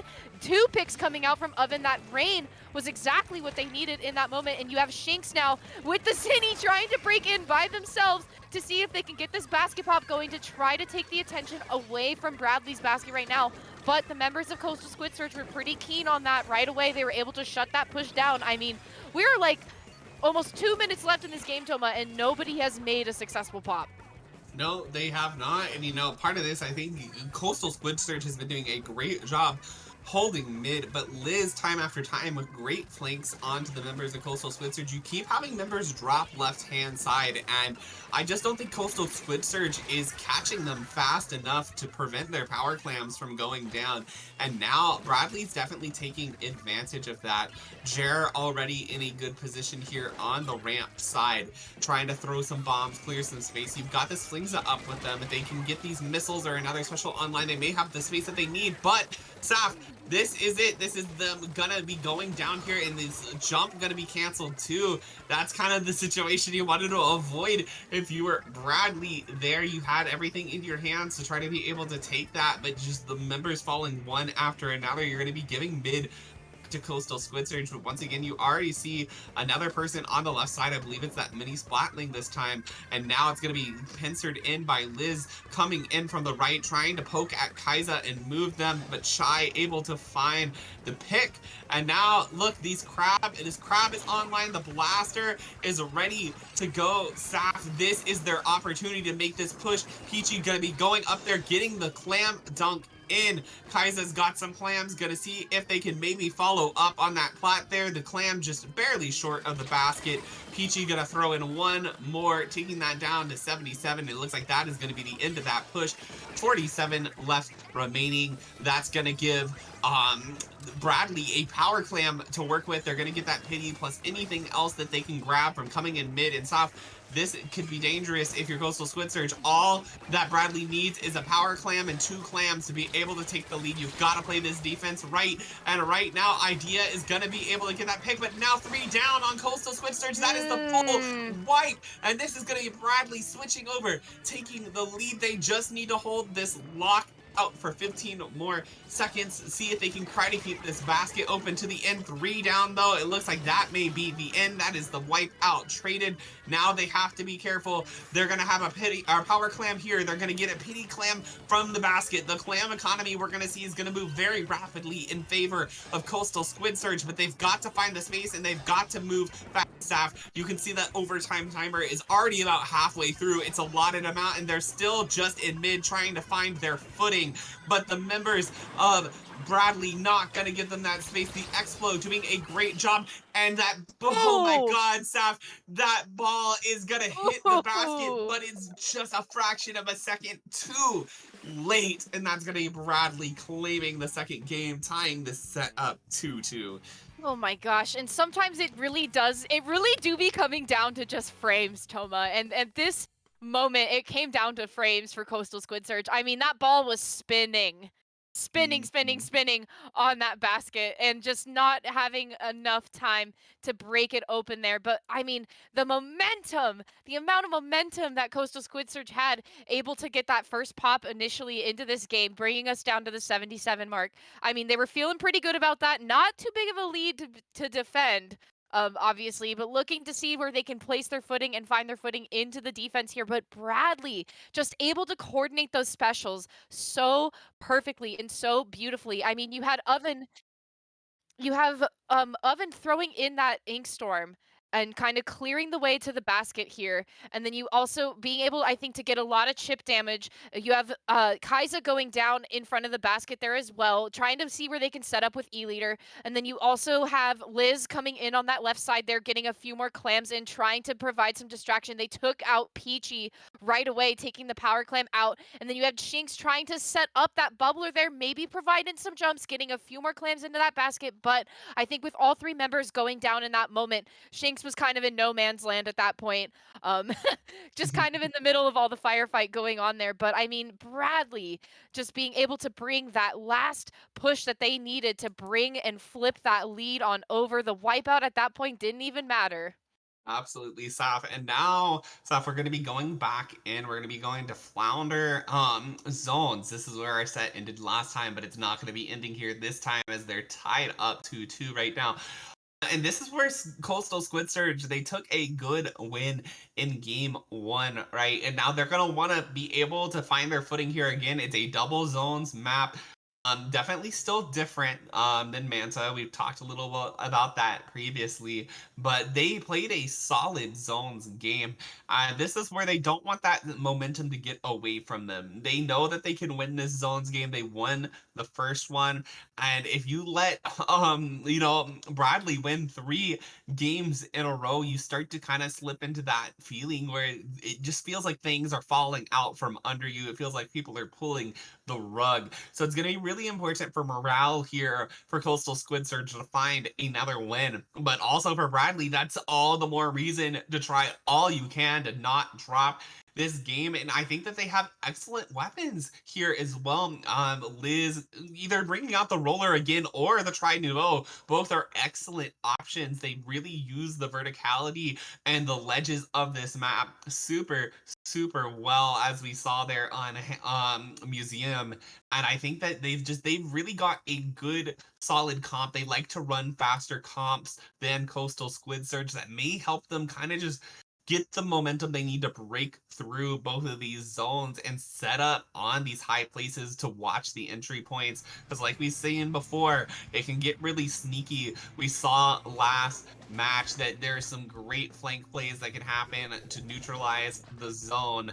And we're going to see what they're bringing out. We see the Explo going to be mirrored on both sides, but Coastal Squid Surge, Kaiza finally going back to that squeezer, going to try to run a little bit of a faster pace comp, hoping not to get locked out as much. We see Liz on that Tri-Slosher Nouveau again on the wall already, getting a jump out because they know it's not super duper safe for them there, but it's going to be a great pick for them there. 3 down though on Coastal Squid Surge, just the Explo up, and this is now Bradley's chance to start pushing up, try to create this lockout that they want to see. You've got specials online, you've got this rain that's going to be coming out from Coastal Squid Surge, trying to just move those members of Bradley off the ramp. But you can see this Aqua Brush, they don't want to leave, and now they've got a rain of their own coming in, and right now they're kind of struggling to find their footing, but that Booyah plus the Inkzuka gonna take 2 down on Coastal Squid Surge. This is their opportunity to really 2 down on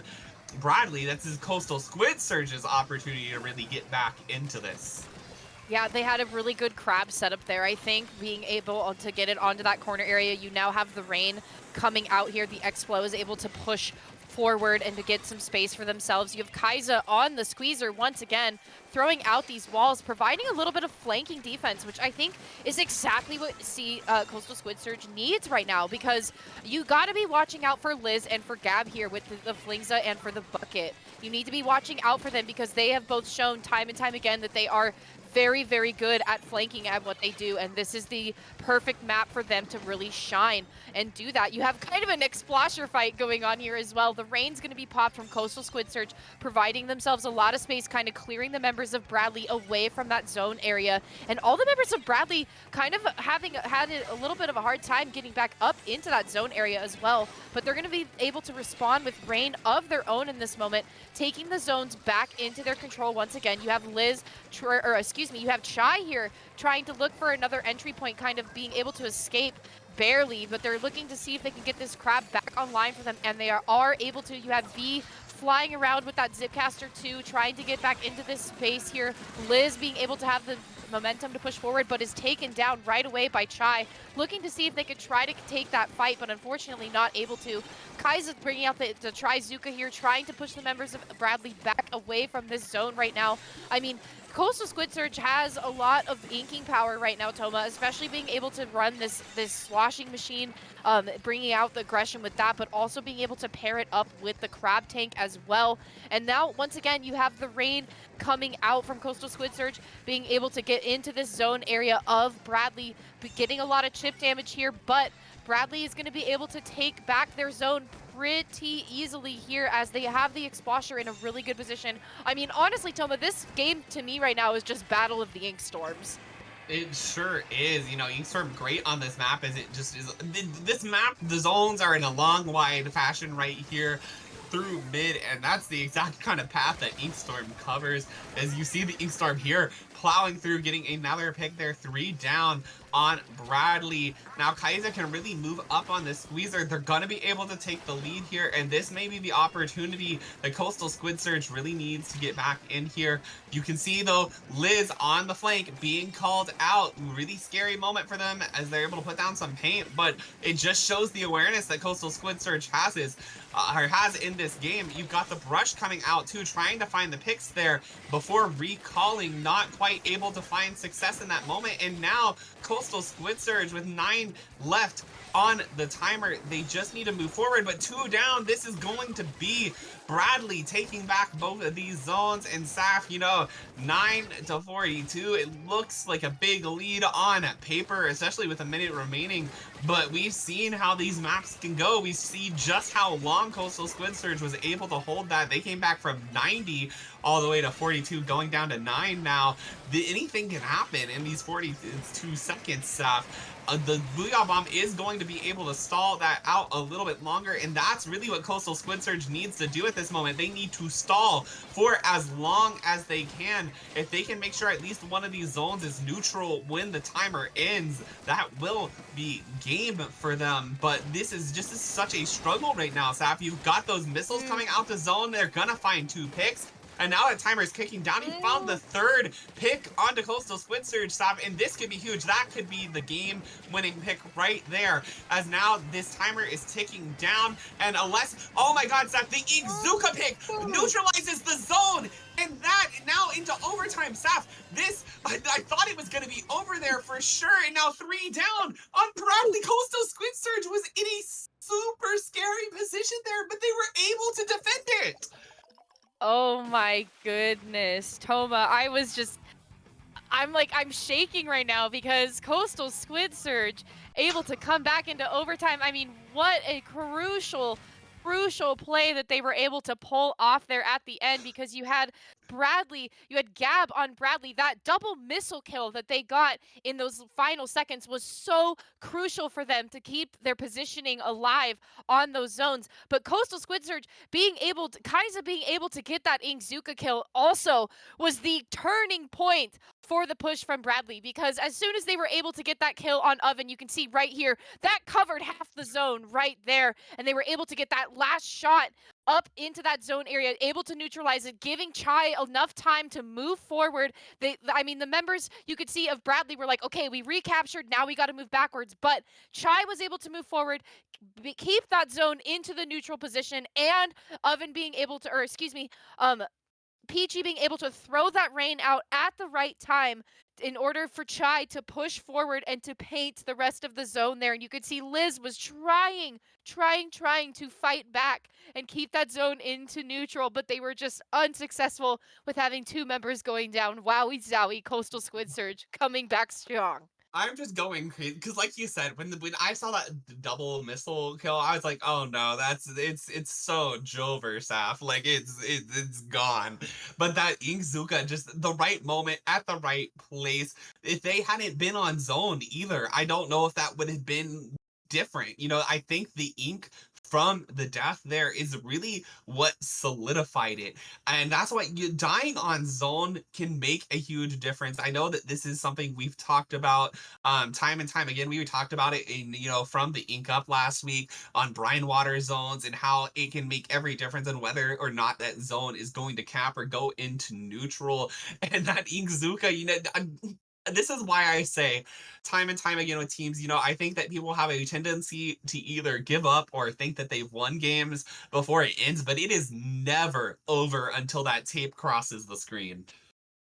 Yeah, absolutely. And I mean, it looks like here Coastal Squid Surge and Bradley are going to be taking us into a game 6. We're going to tower control on Inkblot Art Academy. This is a classic comp map coming in from Splatoon 2, making its way into this 3rd game here, and still maintaining to be, I think, a fan favorite, Toma. I mean, this is such a fun map mode combo to play together, and I mean, this is also where it can snowball really quickly. The crucial checkpoint being the 2nd checkpoint here, especially because that gives you access to the bats area. And on this map, bats is the position that you need to be able to take if you are going to try to be successful in a lockout here. And so I think, too, especially with this aggression that Bradley has coming out here, I'm curious to know how they are going to be able to maintain their positioning on this map here, because especially too, like, Bradley has had a lot of member changes here, Toma. I'm not sure if you've noticed, but a lot of their frontline players are kind of switching in and out of this game here. We have Jer coming back into the game, and we're running a double roller comp on Bradley right now. Toma, what is going on?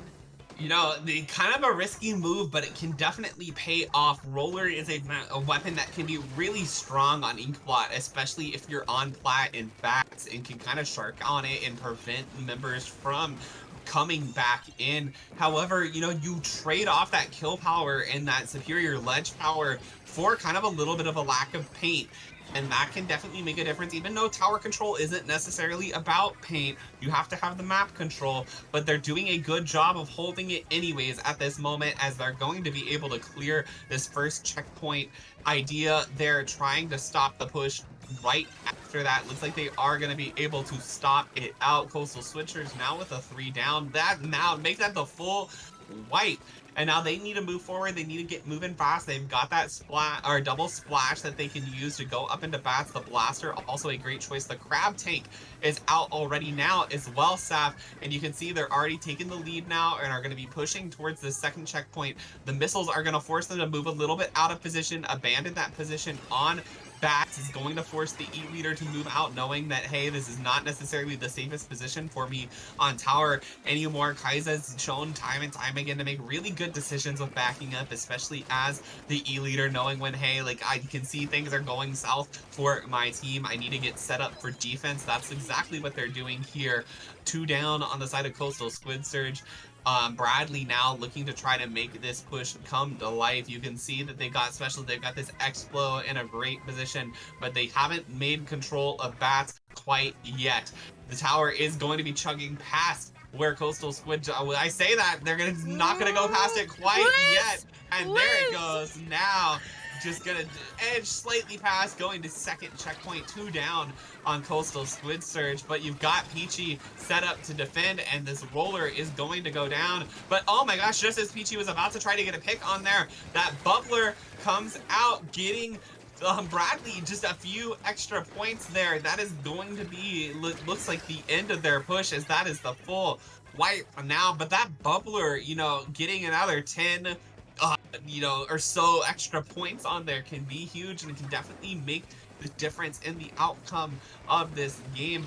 Liz sitting here with a shark there, waiting for the members that are going to come around that corner, but it is going to be taken down there. Trades one member, I believe, that Neo splash from Coastal Squid Surge, and now the other splash going to be pushing up into the plat, but goes down, and we're just going to be kind of returning to this little bit of a stalemate game as Coastal Squid Surge is forced to back off of this tower. Yeah, and oh my gosh, Coastal Squid Surge keeps just flirting with that 2nd checkpoint right now, Toma. They keep getting so close, but Bradley is just in such a good position to defend right now. And they just have so much power with those ledges as well, and the missiles coming out from Gab being able to displace and push and poke members of Coastal Squid Surge around. They kind of are having trouble finding a good spot to really position themselves. They have to keep themselves really mobile in this game right now if they want to win it.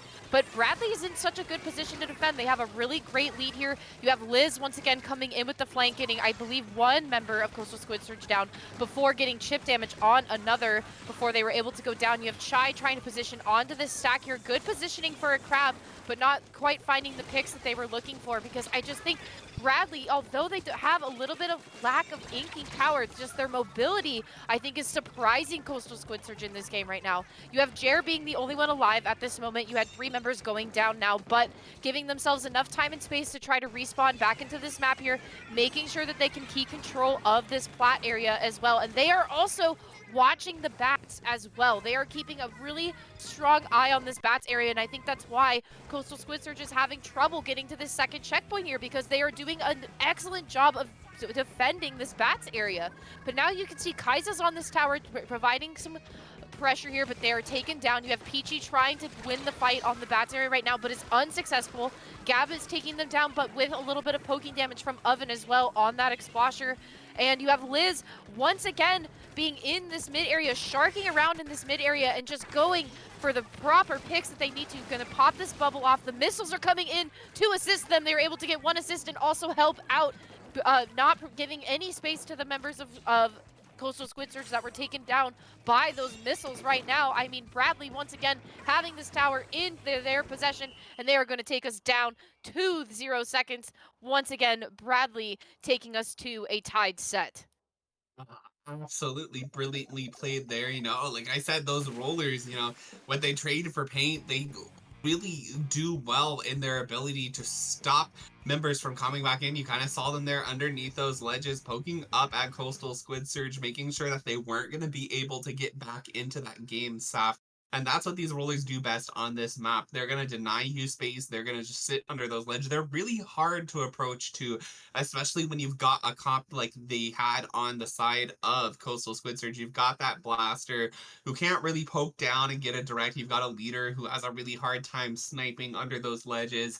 And then you've got the 2 splashes that, the suction bomb takes a really long time to explode. You've got the burst bomb that isn't really the best for flushing people out of those ledges either. You kind of lose really the best options to get people out of ledges, and that comp just worked out for them well. You see here, this is exactly what I'm talking about. They're just waiting here under this ledge, just waiting for whatever opportunities they can to poke up. The Explo too, I think, was a really great pick with it as well. It gave a lot of paint and pressure that they needed. What they lacked in paint, the Explo was able to make up for. And at the same time, if you have 2 rollers kind of just poking up at you, and then you've got an Explo shot coming in over on it as well, it can really create just this situation where you're not able to stand up, you're not able to set up. That's exactly what they did there. And I gotta say it again, player of the game for me in this one was Liz, Toma, because earlier on, what gave Bradley their big lead was Liz was able to flank around the bats area. They were able to shark and flank their way up. They didn't put a lot of paint on the ground. They only utilized and jumped into paint that was already there. So if members of Coastal Squid Surge were looking at their mini maps, they did not see any paint output coming out on that bats area, and Liz was able to get a very crucial double pick near that 3rd checkpoint. And once they were able to do that, I mean, that tower moved all the way to the 23 mark. Like, that took out 2 members immediately before they could even properly get set up on that platform area. And I mean, Coastal Squid Surge, they got to be watching out for those flanks, Toma, because I mean, from what we've already seen thus far, coming out from Liz, coming out from Shinx, and coming out from Gab, I mean, those are 3 strong flanking players that Bradley has in their roster. So Squid Surge needs to be looking out for that, and especially here going into Hagglefish Market on Rainmaker. I mean, this is Flank City, Toma. We got to be careful here if you're Coastal Squid Surge. Definitely, and now they're getting a lot of pressure on these 2 teams. I'm sure everybody getting ready to see what's going on. The last set fighting right now. This is the last division left to go on the main channel. Division 2 just closed up their finals. Old Bay Bridge taking 5-1 over Carne Inkzada Fries. So all of the eyes of the CCA now turning into this tied set at 3-3 going into this 7th map here of the night. We see the return of the E-Leader, a great pick, of course, on Hagglefish, able to really watch those flanks from the tent, and we see the blaster keep returning, and it's just got great pressure here. It can poke around a lot of different things, and still the double roller coming out on the side of Bradley's, and they're going to be keeping the Expo, but bringing now instead a regular mini Splatling. Usually you see the Zinc coming out, so this is definitely a bit of a change. Coming out, you don't see it as often. I'm quite surprised to see it here. It's got that Burst Bomb, that Stamp 2, you know, kind of a kit that you wouldn't expect to normally see. Stamp doesn't always work, but you know, it's working right now. It just got a double. That's beautiful. Shinx picking up 2 kills there, and they're going to be able to paint their way. You've got this bubble, and you know, and this is why they maybe didn't need that Zinc Mini. They've already got a bubble in that vanilla roller. They don't need it repeated. The Mini going to be able to offer some great options for them there. It got a little bit weaker in this most recent patch with the nerf to the Burst Bomb, but Shinx still showing us that it works just fine for them. Now Coastal Squid Surge looking to find a way back into mid, using this Crab Tank to try to create some pressure to give them a path in. Looks like it's able to back up some members, but Liz, they're gonna try to get Kai. Try gets the pick, gets a double before going down, finally falling to Shinx. Wow, and now the Stamp comes in once again, and there you see it. Finding a pick, but also shot down from the front as well. That's kind of the finicky nature you sometimes see of the Stamp. A trade in this situation for Shinx as the team in the lead is definitely something that is fine for them to be taking at this moment. Yeah, and just one thing too, I mean, Bradley's comp right now, Toma, is further proof in how they are playing it that you can fight the meta. You can fight meta comps, because I've seen E-Leader T-Tech Splash coming out here for Coastal Squid Surge. They're going to pop this checkpoint now. The This Way coming out, trying to get more members in onto this map to get a few more points on the board. But Bradley is just holding it down with this comp that they are running right now, Toma. I mean, this is probably almost as off meta as one could possibly get, especially with their only shooting weapon, quote unquote, being the Mini here. But Shinx is just applying the pressure. They know exactly where they need to be at the right moment too, and able to get such a good flank going and started on that initial push down to the 32 that they had. But Coastal Squid Surge right now is once again going to be picking up this Rainmaker, having really decent control of mid. You have Chai once again on that Crab Tank, just firing up into that platform area of Bradley in this moment. But Shinx coming out from the corner with the Stamp, looking for the flank. They were able to drop down. They kept themselves alive. I think that was a good play on their part.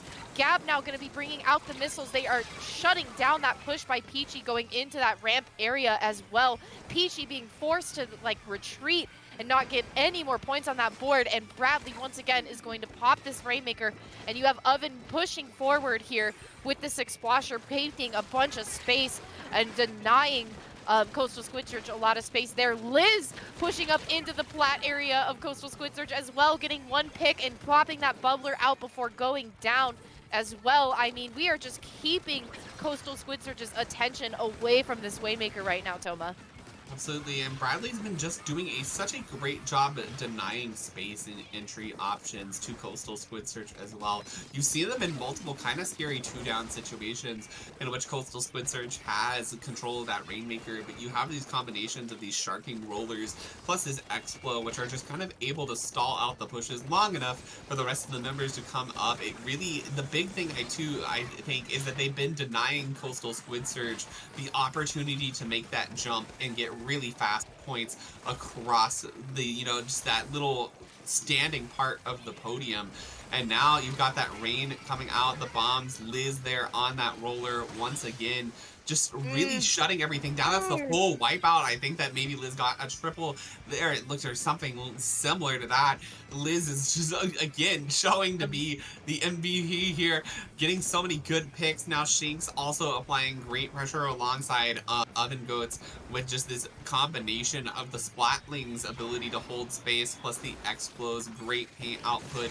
But here it is once again. That's the full wipe on to Bradley's, and it's gonna be that kind of scary situation I said once again, where you have all of these Coastal Squid Surge members up, and this may be the lead change. It's 1 point short, Saf. So it looks like Bradley's here gonna try to defend this pop, but look at all this yellow, Saf, that they're not able to find it in time. Though it comes down to 1 point, Saf, and that's how it goes. If you can get to that tie first, if you can't push past it, it's gonna tie break back in favor of whoever got there first, and that's how Bradley is gonna defend that win. They're gonna be taking this now to match point, Saf. 4-3, you can't get any closer than that. Toma, that pop that was about to occur, if that pop had happened for Coastal Squid Surge, 3 members of Bradley wiped off the map. Just immediately wiped out. You could see all 3 of them trying to kind of create a formation around that Rainmaker shield to prevent the pop from happening, and the pop almost went into Squid Surge's favor there. It was so close, and honestly, the clock is what saved them, Toma. That overtime clock ticking down is what saved them there. Absolutely. Like, and that's the scary part, right? Too, is, when you're in that situation of like, we've got to get this pop now, too, that is the make or break. All they need is 1 point. They literally just have to pick that up and just go with it. And with the amount of space that pop creates too, right? Unless you've got like an E-leader pointed directly at there or something that can just get the fastest frame 1 kill, you're not going to really stop typically somebody who pops from being able to get at least a point, and that there saved them the game. And they're going to be taking this now to match point. We're going to be going over back to Clam Blitz. We're going to be going to Clam Blitz on Scorch Gorge, Safin. Now this is the make it or break it point. This is either where Coastal Squid Surge is going to take us to game 9, or where Bradley's is going to be crowned your division champions. So this is more important than any map that has come before. Now, if you're Coastal Squid Surge, you've got to find the win here. If you're Bradley's, you want so badly to end it here. You don't want to go back to zones where Coastal Squid Surge has won both times. It's a do or die moment. Yeah, and I gotta say it again, Toma. I mean, you gotta be watching out for Shinx. You gotta be watching out for Liz if you are Coastal Squid Surge. I mean, Liz's sharking techniques are just excellent, and they have time and time again been shining through this set for Bradley at this moment. You got to be careful of where Liz is going to be, and you also need to be watching for Shinx as well, because Shinx's mobility has also just been through the roof. I mean, they have also been everywhere, and especially with that mini pick that they had, they were constantly moving and getting up in front of that Rainmaker and trying to be like kind of the one to lead the push for that Rainmaker. And I bet we're gonna see it here as well, because in the last Clam Blitz game where we were at Museum, Shanks was almost going in by themselves to try to pop that basket open. So I mean, you know that Shinx is going to be in that basket area right away. You know that Liz is going to be either below those ledges to try to get some picks with the roller if that is what they choose to decide. But also you got to be watching for their sharking, because they have been in such crucial places for this game right now. And yes, we're going to see Liz and Shinx coming out for Bradley. We have a similar comp still from Coastal Squid Surge. It is still working out for them. We have that blaster coming out from Peachy. You have Kaiza on the E-leader. But once again, you have Shinx on that mini, and you have Liz on that roller. Coastal Squid Surge needs to watch out here, Toma. Absolutely, Sap. And the last Clam Blitz game was kind of the one where we saw the really slow game happen with very low score happening until the very end. And you've got to make sure that you don't repeat that. If you get that basket break, you've got to be cautious for Bradley's retake, because their retake is a really, really strong. Right now, the fight in mid happening, though. Peachy getting a great pick there, trying to see if they can poke around a little bit more, but just these edges, these bombs, and these blind corners that Scourge can create, making a little bit of a chaotic fight. Trying to find a pick on top. Right now, it's 2 down on the side of Bradley's. This power clamp is going to die. Coastal Squid Surge trying to work a little bit with the space that they've created off that 2-man down situation, but they've really got to find the space to get into that ramp on that side. And, I think a big part of that right now is going to be kind of poking at and moving that Explo that is going to be back there holding the ground down for Bradley's. You can already see them kind of forcing the E-leader out of position, forcing them to drop down instead of staying on that top area. Oven Goat's doing a great job there. Now more and more of this map starting to slowly turn blue as this fight continues here. Saf, Liz gonna be going in for the kill. That's a double kill by Shinx. Liz gonna be trying to find the kill onto that crab tank. The basket is going to open, and there goes Liz finding a pick on to try. The E-leader backed up. The bubble comes out to protect them. Saf, now Liz in a great position there. It looks like they're gonna be moving backwards, gonna fall to the bomb, but on the other side, while Liz is creating that distraction, Jer able to find a few more clams to extend their lead a little bit, and Shinx up there in a great spot now, letting Jer come in with even more clams, pushed all the way to 44. It looks like that may be the end potential. No, Liz, I say it and it's not over. Liz gonna be creating even more space, taking this all the way down to 26 now. Saf, this is not that same stalemate, no pop game. You know, we're halfway through this now. Shinx even trying to push it even more, but finally going down. Coastal Squid Surge needs to find the ink and the space to get back into this, and they've got to find the clams. But Liz, there, sharking in the ink, going back up, getting another pick. And oh my god, that's a triple there, creating so much more space. Now just left with Peachy up. Peachy gonna be forced to back off. The Expo looks like it took the greats to try to get the flank in. Jer now behind. I don't think they know Jer is there, gonna be able to follow it up. And they try to bomb Jer out, but Jer able to avoid it. Liz going in with these few extra clams, gonna see if they can keep that basket open a little bit longer. It's pushed to 7. Saf, they need to find 3 more clams to take the win, but it looks like that is where that push is gonna come to an end. And now you have a 100-7 game, Saf. This could not be more different than what we saw at Clams Museum. And Liz already set up to make another push there. They try to get those picks that they have been game after game, but unfortunately go down there. Liz just again making these plays of the game, Saf. I am just utterly speechless. Yeah, and as right now, Toma, this could be Coastal Squid Surge's time to get back into this game right now. I mean, the clam economy is in their favor, but once again, you have Liz coming in with the flank, getting one pick, a crucial pick at that, with the ball holder going down. Peachy being the only one left alive once again, forced to jump out. Jer coming in with that power clam. Follow-up coming in from the mates of Bradley right now. They were able to get one, and you have Oven trying to look for the pick. They're able to get one.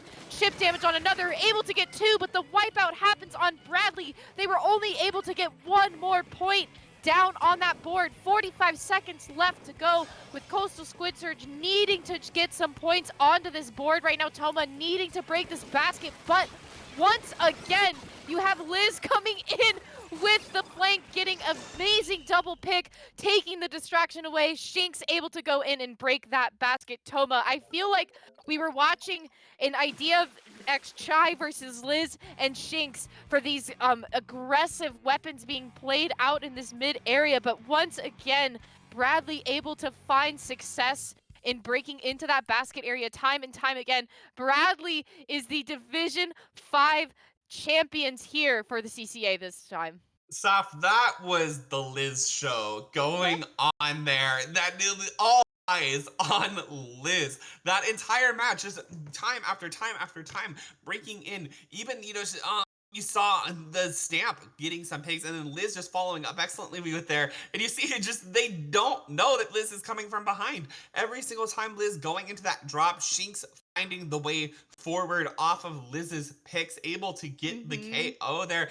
Saf, what incredible team synergy there. What incredible patience from Liz to know exactly saying, hey, like, I'm gonna wait here in this corner in this drop, and once they're forward, once I can kind of get behind them and I can get that poke onto them, that's when we're gonna rush it in. That's when we're gonna get these scores going. And we saw so many great moments, especially up there in the basket, where Liz was pulling attention away towards those greats, towards the right hand side, and that allowed Jer and the other members of Bradley's to continue that push, to continue to get some more clams, and while the other members were trying to take Liz down. And that there is just how you continue to get that score pumped up and up and up, even though they didn't necessarily have a whole lot of clams in their possession as soon as that basket broke. Absolutely. And one other thing too I want to point out, it's like you said, Liz was in a 1 versus 3 situation for at least 10 seconds. And that is a long time to survive in a 1 versus 3 situation. They completely took the attention away from the basket to give Bradley enough opportunity to just throw more clams in and just extend that lead so far. Well played by Bradley and played by Coastal Squid Surge as well. Vapor, do you have any thoughts on what we were just watching? I mean, it's like Toma said, the Liz show. Yeah, if you want a highlight reel, Liz made one for you just with this set alone. Like, Liz popped off. Liz was the game maker for, not even game maker, but set maker for Bradley in this time. They're leading you all the way up. Take that championship. Here you go. Like, life could Bradley dream. That they drove all the way through the season. They went 5-0 out of groups, and they took that momentum. They took it through playoffs. They're able to get the win here in finals over Coastal Squid Surge with the 5-3 victory. Absolutely fantastic set there. But that is going to be closing us off for the night here on Splatoon Tourney. We're going to be introducing ourselves once again. Vapor, where can the great people here on Twitch find you? You guys can find me over on Twitter and Twitch at V4P0R_SPL. And I've definitely had a wonderful time here tonight. And throughout this whole season, Saf, Toma, you have been amazing commentators here on the Splatoon Tourney, especially throughout the CCA season. Where can the viewers find you guys at?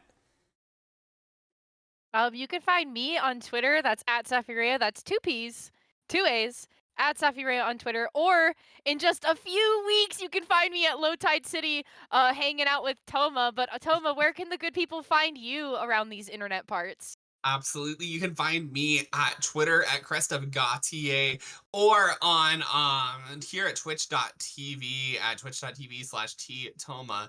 And that's going to be wrapping us up for the night here on CCA. Once again, huge thanks to all the CCA staff and teams this season for putting on such a wonderful show. I know that Saf and I absolutely had a blast every single Sunday here, getting to commentate some great matches with some absolutely fantastic teams. But I believe that with this, we're going to be wrapping up, and I believe we're going to be heading over to the CCA channel for a little bit of a season wrap up with DRF and Mizuno, two of the wonderful, amazing CCA staff who've worked so hard to put on a great league for these teams. Vapor, what details do you want to give us for that as we're about to head on over there?